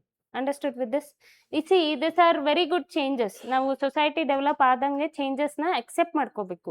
Okay, men, women and transgender ಅಂತ ಹೇಳ್ಬಿಟ್ಟು. ಓಕೆ, ಸೊ ವೋಟಿಂಗ್ ರೈಟ್ಸ್ನ ನೆನ್ಪಿಟ್ಕೊಳ್ಳಿ. ವೋಟಿಂಗ್ ರೈಟ್ಸ್ ಹೆಂಗೆ ಏನು 61 amendment. Coming back to other amendments, 42nd ಅಮೆಂಡ್ಮೆಂಟ್ನ ಏನಂತ ಕರೀತಾರೆ? Mini constitution. Very good, mini constitution. Second 44th amendment act ಅಲ್ಲಿ ಏನೇನು 42nd ಅಮೆಂಡ್ಮೆಂಟ್ ಆಕ್ಟ್ ಅಲ್ಲಿ ತಪ್ಪಾಗಿತ್ತು, ರಾಂಗ್ಸ್ ಎಲ್ಲ ಆಗಿತ್ತು, 44th ಅಮೆಂಡ್ಮೆಂಟ್ ಆಕ್ಟ್ ಅಲ್ಲಿ ಅದನ್ನ ಕರೆಕ್ಟ್ ಮಾಡ್ಕೊಂತಾರೆ. ಅರ್ಥ ಆಯ್ತಾ? So next 73rd amendment obviously panchayat ಇದ್ರ ಬಗ್ಗೆ ಬರುತ್ತೆ. ಆ್ಯಂಡ್ 74th ಅಮೆಂಡ್ಮೆಂಟ್ ಯಾವುದು?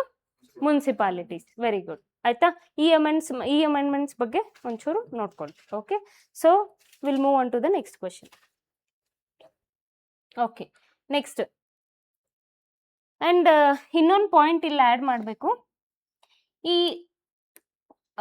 ಈ ವೋಟಿಂಗ್ ರೈಟ್ಸ್ ಆಗುತ್ತೆ ಅಲ್ವಾ 1989 ಇಲ್ಲಿ ಎಲೆಕ್ಷನ್ ಕಮಿಷನಲ್ಲೂ ಕೂಡ, ಎಲೆಕ್ಷನ್ ಕಮಿಷನ್ಸ್ ಇರ್ತಾರೆ ಅಲ್ವಾ, ಅಲ್ಲಿ ಕೂಡ ಮೆಂಬರ್ಸ್ ಜಾಸ್ತಿ ಆಗ್ತಾರೆ. ಆಯ್ತಾ, ಈಗ ಯಾವಾಗ ವೋಟಿಂಗ್ ಏಜ್ ಅನ್ನೋದು ಕೂಡ ನಮಗೆ ಕಡಿಮೆ ಆಗುತ್ತೆ, ಎಲೆಕ್ಷನ್ ಕಮಿಷನ್ ಅಲ್ಲಿರೋ ಮೆಂಬರ್ಸು ಕೂಡ ಜಾಸ್ತಿ ಆಗ್ತಾರೆ. ಅದಕ್ಕಿಂತ ಮುಂಚೆ ಒಬ್ಬರು ಎಲೆಕ್ಷನ್ ಕಮಿಷನ್ ಇದ್ದಿದ್ದು, ಅದಾದ್ಮೇಲೆ ಫ್ಯೂ ಮೋರ್ ಆ್ಯಡ್ ಆಗ್ತಾರೆ. ಅದನ್ನು ಕೂಡ ನೋಟ್ ಡೌನ್ ಮಾಡ್ಕೊಳ್ಳಿ. Okay, next. ಓಕೆ, ಸೊ ಈ question, where does the ultimate sovereignty lie in the Indian political? ಈ ಕ್ವೆಶನ್ ಆಗಿದೆ ಅಲ್ವಾ? ನೋ, ಆಗಿಲ್ಲ ಅಲ್ಲ? Okay, I will discuss then. ಆಗಿಲ್ಲ. Okay, where does ultimate sovereignty lies in the Indian political system? Ultimate ಆಗಿ ಇರೋ power ಯಾರ ಕೈಯಲ್ಲಿ ಇದೆ ಅಂತ ಕೇಳ್ತಿದ್ದಾರೆ. Okay, ultimate Indian political system ಅಲ್ಲಿ ಅಲ್ಟಿಮೇಟ್ ಪವರ್ ಯಾರ ಕೈಯಲ್ಲಿದೆ? People of the, very good, people of India. ನಾವೆಲ್ಲ ಏನ್ ಅನ್ಕೊಂತೀವಿ? ಪಾರ್ಲಿಮೆಂಟ್ ಅಂತ ಅನ್ಕೊಂತೀವಿ. ಯಾಕಂದ್ರೆ ಅವರೇ ಅಲ್ವಾ ರೂಲ್ಸ್ ಎಲ್ಲ ಮಾಡೋದು, ಲಾ ಎಲ್ಲ ಅವರೇ ಅಲ್ವಾ ಪಾಸ್ ಮಾಡೋದು. ಸೊ ನಾವೇನ್ ಅನ್ಕೊಂತೀವಿ? Parliament is correct answer. ಹಂಗೆ ಕರೆಕ್ಟ್ ಆನ್ಸರ್ ಮಾಡಿದ್ರೆ ನಿಮ್ಗೆ ಮೈನಸ್ ಪಾಯಿಂಟ್ಸ್ ಬರ್ತವೆ. ಸೊ ಇದೆಲ್ಲ ಪಾರ್ಲಿಮೆಂಟ್ ಅಲ್ಲ, people of India. Okay, people of ಇಂಡಿಯಾದಲ್ಲಿ ನಾವು ಅವ್ರಿಗೆ ಪವರ್ ಕೊಟ್ಟಿರೋದು. ಓಕೆ, ನಮ್ಮ ವೋಟಿಂಗ್ ರೈಟ್ಸ್ ಮುಖಾಂತರ ನಾವೇನ್ ಮಾಡ್ತೀವಿ? ರೆಪ್ರೆಸೆಂಟೇಟಿವ್ಸ್ನ ಕಳಿಸ್ತೀವಿ, ಅವ್ರು ನಮಗೆ ಲಾ ಮಾಡಿ ಅವರು ನೋಡ್ಕೊತಾರೆ. ಆಯ್ತಾ, ಸೊ ಅಲ್ಟಿಮೇಟ್ ಪವರ್ ಯಾರ ಕೈಯಲ್ಲಿದೆ ಅಂತ ಹೇಳಿದ್ರೆ ಪೀಪಲ್ ಆಫ್ ಇಂಡಿಯಾ ಕೈಯಲ್ಲಿ ಇದೆ. ಸೊ ಕ್ಯಾಬಿನೆಟ್ ಅಂದ್ರೆ ಕ್ಯಾಬಿನೆಟ್ ಇದೆ, ಕೌನ್ಸಿಲ್ ಆಫ್ ಮಿನಿಸ್ಟರ್ ಇದೆ, ಅದನ್ನ ಓದ್ಕೊಳ್ಳಿ. ನೆಕ್ಸ್ಟ್ ಪಾರ್ಲಿಮೆಂಟ್, ಹೈಯರ್ ಜುಡಿಷಿಯರಿಯಲ್ಲಿ ಅಷ್ಟೇ ನಮಗೆ ಇಂಟಿಗ್ರೇಟೆಡ್ ಜುಡಿಷಿಯರಿ ಅಂತ ಬರುತ್ತೆ. ಇಂಟಿಗ್ರೇಟೆಡ್ ಜುಡಿಷಿಯರಿ ಅಂತ ಹೇಳಿದ್ರೆ ನೀವು USA ದಲ್ಲಿ ನೋಡ್ಕೊಂಡ್ರೆ ಸ್ಟೇಟ್ಗೆ ಜುಡಿಷಿಯರಿ, ಸೆಂಟ್ರಲ್ಗೆ ಜುಡಿಷಿಯರಿ ಅಂತ ಇದೆ. ನಮ್ಮಲ್ಲಿ ಆ ಥರ ಇದೆಯಾ? ಇದೆ, ಬಟ್ ನಮ್ಮಲ್ಲಿ ಸ್ಟೇಟು ಕೂಡ ಮತ್ತೆ ಸೆಂಟ್ರಲ್ ಬೋತ್ ಎಲ್ಲ ಒಂದೇ ಲಾನ ಪಾಸ್ ಮಾಡ್ಬೋದು. ಆಯ್ತಾ, ಸೆಂಟ್ರಲೈಸೇಷನ್ ಜುಡಿಷರಿ ಮಾಡ್ಕೊತೀವಿ ನಾವು, ಸ್ಟೇಟ್ ಆಗಲಿ ಮತ್ತೆ ಸೆಂಟ್ರಲ್ ಆಗಲಿ. ಸೊ ಅದ್ರ ಬಗ್ಗೆ ಓದ್ಕೊಳ್ಳಿ ಒಂಚೂರು. Okay, next question, moving on to the which country has the smallest written constitution in the world? Smallest word ಯಾವ್ದಿದೆ ಇಲ್ಲಿ? USA. ಅದಕ್ಕೆ ಇದು ಕರೆಕ್ಟ್. ತಪ್ಪು. ಕರೆಕ್ಟೇ. Actually it's correct. Then smallest is, what do you think? Canada? No, it's actually USA. Smallest written constitution ಯಾವ್ದಿದೆ ಅಂತ ಹೇಳಿದ್ರೆ USA. ಆಪೋಸಿಟ್ ಯಾವುದು? ಇಂಡಿಯಾ. ಆಯ್ತಾ? ಸ್ಮಾಲೆಸ್ಟ್, ಲಾರ್ಜೆಸ್ಟ್ ಮತ್ತೆ ಲಾಂಗೆಸ್ಟ್ ರಿಟರ್ನ್ ಕಾನ್ಸ್ಟಿಟ್ಯೂಷನ್ ಯಾವುದು ಅಂತ ಹೇಳಿದ್ರೆ ನಮ್ದು ಇಂಡಿಯಾ ಆಗಿರುತ್ತೆ. ಅರ್ಥ ಆಗ್ತಾ ಇದೆಯಾ?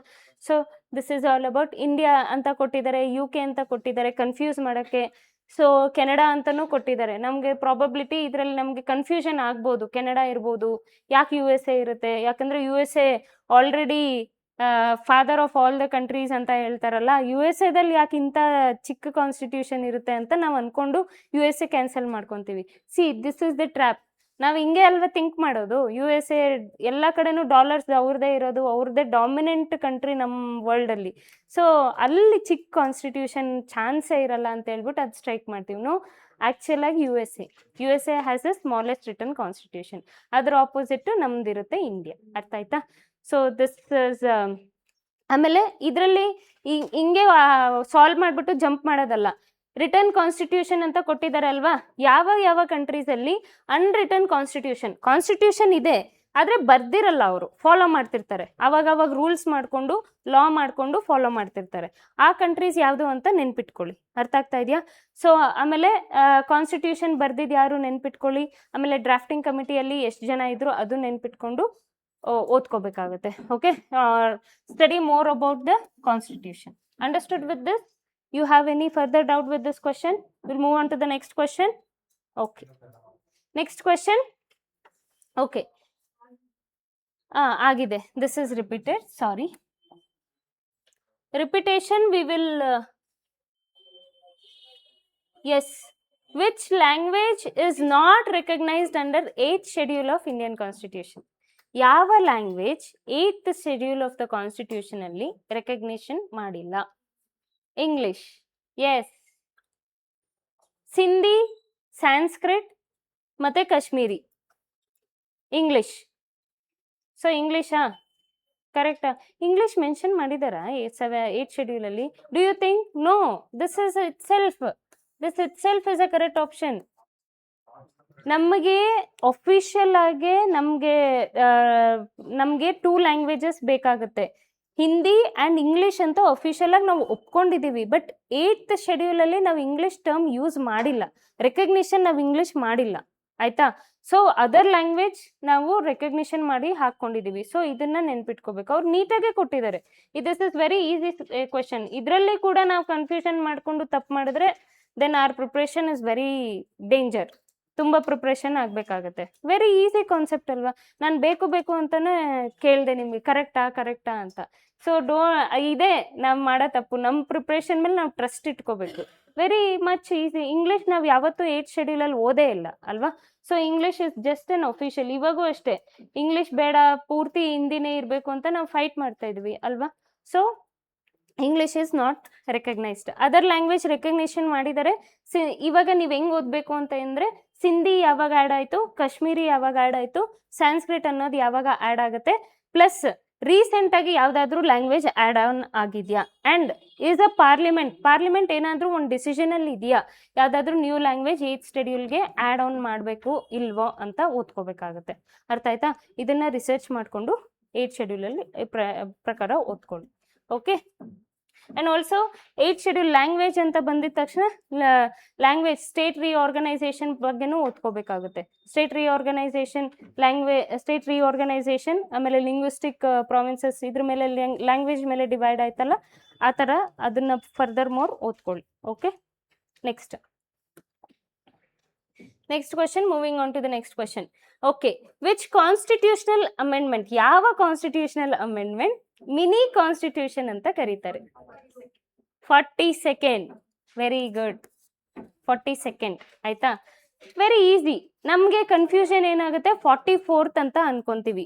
ನೋ, ಮಿನಿ ಅಂದಿದ ತಕ್ಷಣನೇ ಒಂದು ವರ್ಡ್ ಟ್ರಿಕ್ ಹೇಳ್ಕೊಡ್ತೀನಿ ನೋಡಿ. ಮಿನಿ ಈಗ 44, 42 42 44 ಇದರಲ್ಲಿ ಮಿನಿ ಯಾವ್ದಿದೆ 42 ಹಂಗ್ ನೆನ್ಪಿಟ್ಕೊಳ್ಳಿ 42 will be the mini constitution ಅರ್ಥ ಆಯ್ತಾ 44 ಲಾರ್ಜ್ ಇದೆ ಅಲ್ವಾ ಅದು ಬೇಡ ಮಿನಿ ಇಲ್ಲ ಅದು ಇದಕ್ಕೆ ಕಂಪೇರ್ ಮಾಡಿದ್ರೆ ಇದೇ ಮಿನಿ ಆಗಿರೋದು ಅದಕ್ಕೆ ಮಿನಿ ಕಾನ್ಸ್ಟಿಟ್ಯೂಷನ್ ಆದ್ರೆ ಇದು ನನ್ನ ಲಾಜಿಕ್ ಆಗಿ ಅಂದ್ರೆ ನಿಮ್ಗೆ ನೆನ್ಪಿರ್ಲಿ ಅಂತ ಹೇಳ್ಬಿಟ್ಟು ಈ ತರ ಹೇಳ್ಕೊಡ್ತಾ ಇದ್ದೀನಿ ಬಟ್ ಅರ್ಥ ಮಾಡಿ ಓದ್ಕೊಳ್ಳಿ ಯಾಕೆ ಇದು 42 ಅಮೆಂಡ್ಮೆಂಟ್ ನ ಮಿನಿ ಕಾನ್ಸ್ಟಿಟ್ಯೂಷನ್ ಅಂತ ಹೇಳ್ತೀವಿ ಈ ಮಿನಿ ಕಾನ್ಸ್ಟಿಟ್ಯೂಷನ್ 42nd ಅಮೆಂಡ್ಮೆಂಟ್ ಅಲ್ಲಿ ನಮ್ಗೆ ಏನಾಗುತ್ತೆ ಅಂತ ಹೇಳಿದ್ರೆ ಈಗಿರೋ ಲೋಕಸಭಾ ಟರ್ಮ್ ಎಷ್ಟು ಇಯರ್ಸ್ ಇರುತ್ತೆ 5 ಇಯರ್ಸ್ ಇರುತ್ತೆ ಅಲ್ವಾ ಆ 5 ಇಯರ್ಸ್ನ ಎಕ್ಸ್ಟೆಂಡ್ ಮಾಡಿದ್ರು 6 ಇಯರ್ಸ್ಗೆ ಎಕ್ಸ್ಟೆಂಡ್ ಮಾಡಿದ್ರು ಯಾವ ಅಮೆಂಡ್ಮೆಂಟ್ ಅಲ್ಲಿ 42nd ಅಮೆಂಡ್ಮೆಂಟ್ ಅಲ್ಲಿ ಎಕ್ಸ್ಟೆಂಡ್ ಮಾಡಿದ್ರು ಅಂಡ್ ಆಲ್ಸೋ ಸ್ಟೇಟ್ ನಮಗೆ ಸ್ಟೇಟ್ ಸಬ್ಜೆಕ್ಟ್ ಇಂದ ಕನ್ಕರೆಂಟ್ ಸಬ್ಜೆಕ್ಟ್ಸ್ಗೆ 5 ಸಬ್ಜೆಕ್ಟ್ಸ್ನ ಆ್ಯಡ್ ಮಾಡಿದ್ರು ಆಯ್ತಾ ಸೆಂಟರ್ ಇಂದ ಸ್ಟೇಟ್ಗೆ 5 ಸಬ್ಜೆಕ್ಟ್ಸ್ನ ಆ್ಯಡ್ ಮಾಡ್ತಾರೆ ಅದನ್ನ ನೆನ್ಪಿಟ್ಕೋಬೇಕು forest education weights and measures administrative justice wildlife ಅಂತ ಈ ಥರದ್ದೆಲ್ಲಾನು ಕನ್ವರ್ಟ್ ಮಾಡ್ತಾರೆ ಸ್ಟೇಟ್ ಸಬ್ಜೆಕ್ಟ್ಸ್ಗೆ ಆ ಸಬ್ಜೆಕ್ಟ್ಸ್ನ ನೆನ್ಪಿಟ್ಕೋಬೇಕು ಅದು ಯಾವ ಅಮೆಂಡ್ಮೆಂಟಲ್ಲಿ ಆಗುತ್ತೆ ಅಂತ ಹೇಳಿದ್ರೆ 42nd ಅಮೆಂಡ್ಮೆಂಟಲ್ಲಿ ಆಗುತ್ತೆ ಇದೇ ಥರ 42nd ಅಮೆಂಡ್ಮೆಂಟಲ್ಲಿ ಪ್ರಿಯಾಂಬಲ್ಗೂ ಕೂಡ ಚೇಂಜಸ್ ಬರುತ್ತೆ ಗೊತ್ತಲ್ವಾ 3 ವರ್ಡ್ಸ್ ಆ್ಯಡ್ ಮಾಡ್ತಾರೆ social secular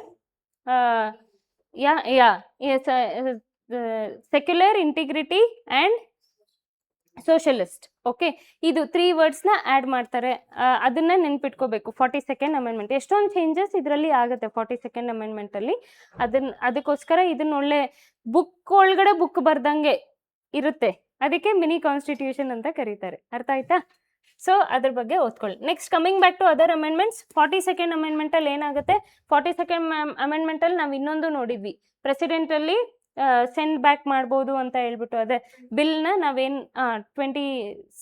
24th amendment 24th ಅಮೆಂಡ್ಮೆಂಟಲ್ಲಿ ಬಿಲ್ನ ಸೆಂಡ್ ಮಾಡ್ಬೋದು ಅಡ್ವೈಸ್ಗೋಸ್ಕರ ಅಂತ ನಾವು ನೋಡಿದ್ವಿ ಅಲ್ವಾ ಅದೊಂದು ಆ್ಯಂಡ್ 44th ಅಮೆಂಡ್ಮೆಂಟಲ್ಲಿ ಏನಾಗುತ್ತೆ all the wrong things that happen 44th ಅಮೆಂಡ್ಮೆಂಟಲ್ಲಿ ಚೇಂಜ್ ಆಗುತ್ತೆ ಅದನ್ನು ನೋಡ್ಕೊಳ್ಳಿ ಯೂನಿಕ್ ಆಗಿ ಏನಾದರೂ 44th ಅಮೆಂಡ್ಮೆಂಟಲ್ಲಿ ಪಾಸ್ ಆಗಿತ್ತಾ ಅದನ್ನು ನೋಡ್ಕೋಬೇಕಾಗುತ್ತೆ okay next this is very important ಇದರಲ್ಲಿ ಯಾವ ಆರ್ಟಿಕಲ್ ಆ್ಯಡ್ ಆಗುತ್ತೆ article 21A free right to education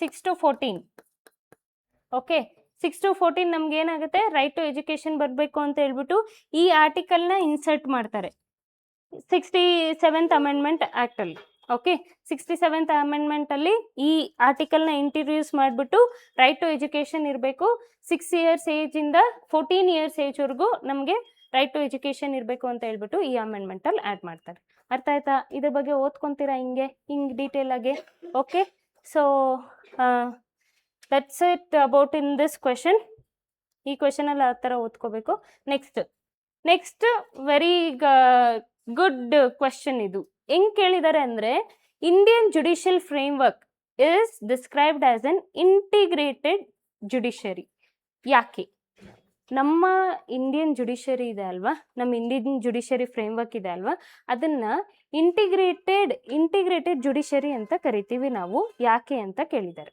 first option will read the first option ಏನು ಹೇಳುತ್ತೆ high courts are completely independent of supreme court jurisdiction independent ಆಯ್ತಾ next single system of courts enforce both central and state law ಇದು ಒಂಚೂರು ಇಟ್ಟಿರೋಣ ಆಪ್ಷನ್ನು third option state governors choose all judicial office without central oversight ಆಯ್ತಾ it strictly follows military code during peace time strictly C ಹೆಂಗೆ ವರ್ಡ್ನ ನಾವು ವರ್ಡಲ್ಲಿ cancel ಮಾಡ್ಬೋದು ಆಪ್ಷನ್ಸ್ನ ಅದಕ್ಕೆ ವರ್ಡ್ಸ್ನ ನೀಟಾಗಿ ಓದಿ ಎಕ್ಸಾಮ್ ಟೈಮಲ್ಲಿ ಪ್ರೆಷರ್ಗೋಸ್ಕರನೇ ನಾವು ವರ್ಡ್ಸ್ನ ನಾವೇನು ಮಾಡ್ತೀವಿ ಅಂದರೆ ಹಿಂಗೆ ಹೋಗಿ ಓದ್ಕೊಂಡ್ಬಿಡ್ತೀವಿ ಹಿಂಗೆ ಒಂದು ರೋಬೋ ಓದ್ತಾರಲ್ಲ ರೋಬೋ ಫಿಲಮಲ್ಲಿ ಸ್ಕ್ಯಾನ್ ಮಾಡ್ತಾರಲ್ಲ ಹಂಗೆ ಕ್ವೆಶನ್ಸ್ನ ನಾವು ಸ್ಕ್ಯಾನ್ ಮಾಡಿಬಿಡ್ತೀವಿ ನೋ ಡೋಂಟ್ ಸ್ಕ್ಯಾನ್ ಡೀಟೇಲ್ ಆಗಿ ಓದ್ಕೊಳ್ಳಿ ಅದನ್ನ ಮಾಕ್ ಟೆಸ್ಟಿಂದನೇ ಪ್ರಾಕ್ಟೀಸ್ ಮಾಡಬೇಕು ನೀವು ಮಾಕ್ ಟೆಸ್ಟ್ ಆಗಲಿ ಪ್ರೀವಿಯಸ್ ಇಯರ್ ಕ್ವೆಶನ್ ಪೇಪರ್ನ ಇಟ್ಕೊಂಡು ಓದ್ಕೋತೀರಲ್ಲ ಅವಾಗಿಂದನೇ ಪ್ರಾಕ್ಟೀಸ್ ಮಾಡ್ಕೋಬೇಕು ಆ ವರ್ಡ್ನೆಲ್ಲನೂ ನೀಟಾಗಿ ಎವ್ರಿ ವರ್ಡ್ನ ಡೀಟೇಲ್ ಆಗಿ ನೋಡ್ಕೋಬೇಕಾಗತ್ತೆ ಇಲ್ಲಿ ಕಂಪ್ಲೀಟ್ಲಿ ಇಂಡಿಪೆಂಡೆಂಟಾ ಹೈಕೋರ್ಟು ಕಂಪ್ಲೀಟ್ಲಿ ಇಂಡಿಪೆಂಡೆಂಟ್ ಸುಪ್ರೀಂ ಕೋರ್ಟ್ಗೆ. ಹೈಕೋರ್ಟು ಮತ್ತೆ ಸುಪ್ರೀಂ ಕೋರ್ಟು ಜೊತೆಗೆ ಕೆಲಸ ಮಾಡಲ್ಲ ಅಂತ ಕೊಟ್ಟಿದ್ದಾರೆ. ಹೌದಾ? ರಾಂಗ್ ಅಲ್ವಾ ಈ ಆಪ್ಷನ್? So this option will be wrong. Second option ಬರೋಣ. ಥರ್ಡ್ ಆಪ್ಷನ್ ಅಲ್ಲಿ ಸ್ಟೇಟ್ ಗವರ್ನರ್ಸ್ ಚೂಸ್ ಆಲ್, ಎಲ್ಲ judicial officers state governor choose ಮಾಡ್ತಾರೆ ಅಂತ ಹೇಳ್ತಾ ಇದ್ದಾರೆ. ರಾಂಗ್ ಅಲ್ವಾ?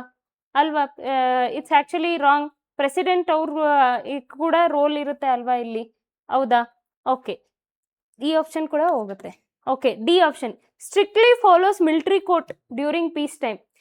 ನಮ್ಮಲ್ಲಿ ಮಿಲಿಟರಿ ಕೋರ್ಟ್ಸ್ ಅನ್ನೋದಿದೆ ಅಲ್ವಾ, ಅದು ನಾವು since R country is democratic liberal, ನಾವು ಸ್ಟ್ರಿಕ್ಟ್ ಲಾಸ್ನ ಎನ್ಫೋರ್ಸ್ ಮಾಡೋದು ವೆರಿ ರೇರ್. ಡೆತ್ ಪೆನಾಲ್ಟಿನೇ ನಾವು ರೇರಾಗಿ ಕೊಡ್ತೀವಿ, ಹೌಕೆ ನಾವು ಮಿಲಿಟರಿ ಕೋರ್ಟ್ಸ್ನ ನಾವು ಫಾಲೋ ಮಾಡ್ತೀವಿ ಅಲ್ವಾ? So this is actually wrong. So ಆ ಲಾಜಿಕ್ ಪ್ರಕಾರ ಹೋದರೆ ಆಪ್ಷನ್ ಡಿ ಕೂಡ ಕ್ಯಾನ್ಸಲ್ ಆಗುತ್ತೆ.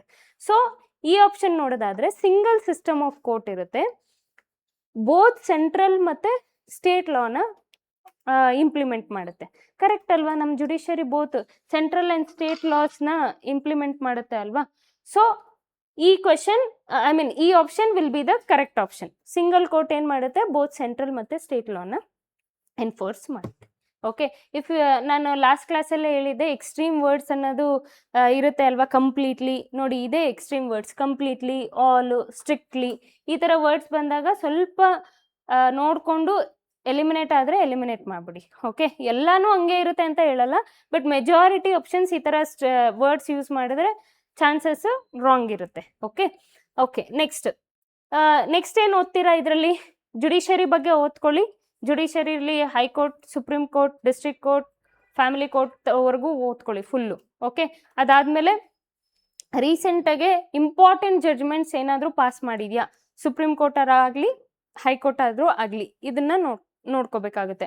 ಆಮೇಲೆ ಜುಡಿಷಿಯರಿ ಆಫೀಸರ್ಸ್, ಚೀಫ್ ಜಸ್ಟಿಸ್ ಅವರು ಹೆಂಗೆ ಎಲೆಕ್ಟ್ ಆಗ್ತಾರೆ, ಅದಾದಮೇಲೆ ಜುಡಿಷಿಯಲ್ ಆಫೀಸರ್ಸ್, ಬೇರೆ ಆಫೀಸರ್ಸ್ ಹೆಂಗೆ ಅಪಾಯಿಂಟ್ ಆಗ್ತಾರೆ, ಅದನ್ನು ನೋಡ್ಕೋಬೇಕಾಗುತ್ತೆ. ಓಕೆ, ಆಮೇಲೆ ರೀಸೆಂಟಾಗಿ ಜುಡಿಷಿಯರಿಗೂ ಕೂಡ ಎಕ್ಸಾಮ್ಸ್ನ ಕಂಡಕ್ಟ್ ಮಾಡಬೇಕು ಅಂತ ತೊಗೊಂಡು ಬರ್ತಾರೆ. ಸಪ್ರೇಟ್ ಜುಡಿಷಿಯರ್ ಆಫೀಸ್ ಎಕ್ಸಾಮ್ಸ್ನ ಕಂಡಕ್ಟ್ ಮಾಡಬೇಕು ಅಂತ ತೊಗೊಂಡು ಬರ್ತಿದ್ದಾರೆ.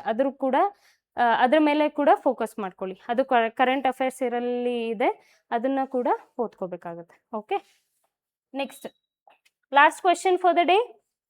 Last question, concept of 3-tier government, panchayat and municipality became a structural feature via which amendment? ಯಾವ ಅಮೆಂಡ್ಮೆಂಟ್ ಅಲ್ಲಿ ಪಂಚಾಯತ್ ಮತ್ತೆ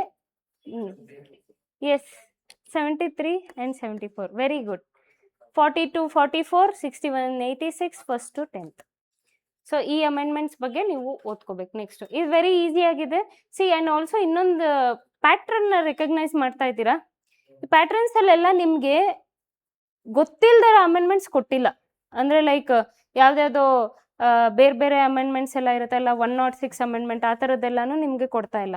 ಇಲ್ಲೇನು ಕೊಡ್ತಾ ಇದ್ದಾರೆ? 42nd ಅಮೆಂಡ್ಮೆಂಟ್ ಕೊಡ್ತಿದ್ದಾರೆ, 44th ಅಮೆಂಡ್ಮೆಂಟ್ ಕೊಡ್ತಿದ್ದಾರೆ, 61 ಅಮೆಂಡ್ಮೆಂಟು, 86, ಇದೆಲ್ಲ ನಮಗೆ ಗೊತ್ತಿರೋದೇ ಅಲ್ವಾ? ಅಮೆಂಡ್ಮೆಂಟ್ಸ್ ಎಲ್ಲನೂ ಗೊತ್ತಿರೋದು. ಸೊ ಅಮೆಂಡ್ಮೆಂಟ್ಸಲ್ಲೂ ಕೂಡ ನೀವು ಎಲ್ಲ ಅಮೆಂಡ್ಮೆಂಟ್ಸು ಕಲ್ತ್ಕೋಬೇಕಾಗಿಲ್ಲ, ಬಟ್ ವೆರಿ ಇಂಪಾರ್ಟೆಂಟ್ ಅಮೆಂಡ್ಮೆಂಟ್ಸ್ ಈ ಥರ ಕೆಲವೊಂದು ಇರ್ತವೆ. ಸೊ ಅದ್ರ ಮೇಲೆ ತುಂಬ ಸ್ಟ್ರೆಸ್ ಮಾಡಿ. ಆ್ಯಂಡ್ ಮಲ್ಟಿಪಲ್ ರಿವಿಷನ್ ಇರಬೇಕು. ಯಾವಾಗ ನಮಗೆ ರಿವಿಷನಲ್ಲಿ ಕೊರತೆ ಆಗುತ್ತೆ, ಕನ್ಫ್ಯೂಷನ್ ಅನ್ನೋದು ಜಾಸ್ತಿ ಆಗುತ್ತೆ. ನಿಮ್ಮ ರಿವಿಷನ್ ಕರೆಕ್ಟಾಗಿದ್ದು ಕಾನ್ಸೆಪ್ಟ್ ಕ್ಲಾರಿಟಿ ಇದ್ದರೆ ಈಸಿಯಾಗಿ 1 ನಿಮಿಷ ದಲ್ಲಿ ಎಲ್ಲ ಸಾಲ್ವ್ ಮಾಡ್ಬೋದು ಕ್ವೆಶನ್ಸ್ನ. Okay, coming back to this, panchayat ಬಗ್ಗೆ ಓದ್ಕೊಳ್ಳಿ, ಮುನಿಸಿಪಾಲಿಟೀಸ್ ಬಗ್ಗೆ ಓದ್ಕೊಳ್ಳಿ, ವಿಮೆನ್ಸ್ ಎಷ್ಟು ಪರ್ಸೆಂಟೇಜ್ ಇದ್ದಾರೆ ಈ ಪಂಚಾಯತಲ್ಲಿ, ಮತ್ತು 33%, ಅದ್ರ ಬಗ್ಗೆನೂ ಓದ್ಕೊಳ್ಳಿ. ಅದ್ರ ಮೇಲೇನು, ಈ ಕಾನ್ಸೆಪ್ಟ್ ಮೇಲೇನು ಇವಾಗ ಪಾರ್ಲಿಮೆಂಟಲ್ಲಿ ನಮಗೆ ನಾರಿ ಶಕ್ತಿ ಅಂತ ಬಿಲ್ ಇಂಟ್ರೊಡ್ಯೂಸ್ ಮಾಡಿದ್ದಾರೆ, ಅದ್ರ ಬಗ್ಗೆ ಓದ್ಕೋಬೇಕು.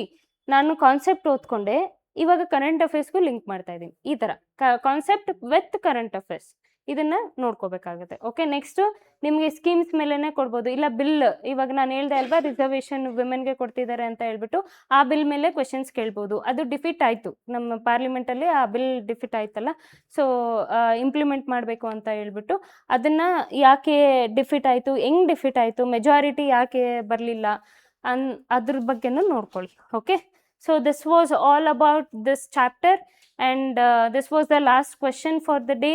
and hope so the session was useful. Keep solving all the questions. ಈ ಕ್ವೆಶನ್ಸ್ನೂ ನೀವು ರೆಫರ್ ಮಾಡಿದ್ರೆ, ನಾವಿಲ್ಲಿ ಸಾಲ್ವ್ ಮಾಡ್ತಾ ಇರೋದನ್ನು ಕೂಡ ನೀವು ಈ ಕ್ವೆಶನ್ಸ್ನ ನೀಟಾಗಿ ಓದ್ಕೊಂಡು ಡೀಟೇಲ್ ಆಗಿ ಓದ್ಕೊಂಡು ಸಾಲ್ವ್ ಮಾಡಿದ್ರೆ, ಆ್ಯಂಡ್ ಅಫ್ಕೋರ್ಸ್ ರಿವಿಷನ್ ಕೂಡ ವಿತ್ ಯುವರ್ ಸ್ಟ್ಯಾಂಡರ್ಡ್ ಟೆಕ್ಸ್ಟ್ ಬುಕ್ಸ್ನ ನೋಡಿಕೊಂಡು ಸಾಲ್ವ್ ಮಾಡಿಕೊಂಡು ಓದ್ಕೊಂಡ್ರೆ you are prepared for your exam. So hopefully the session was helpful to everyone. Thank you everyone. Okay.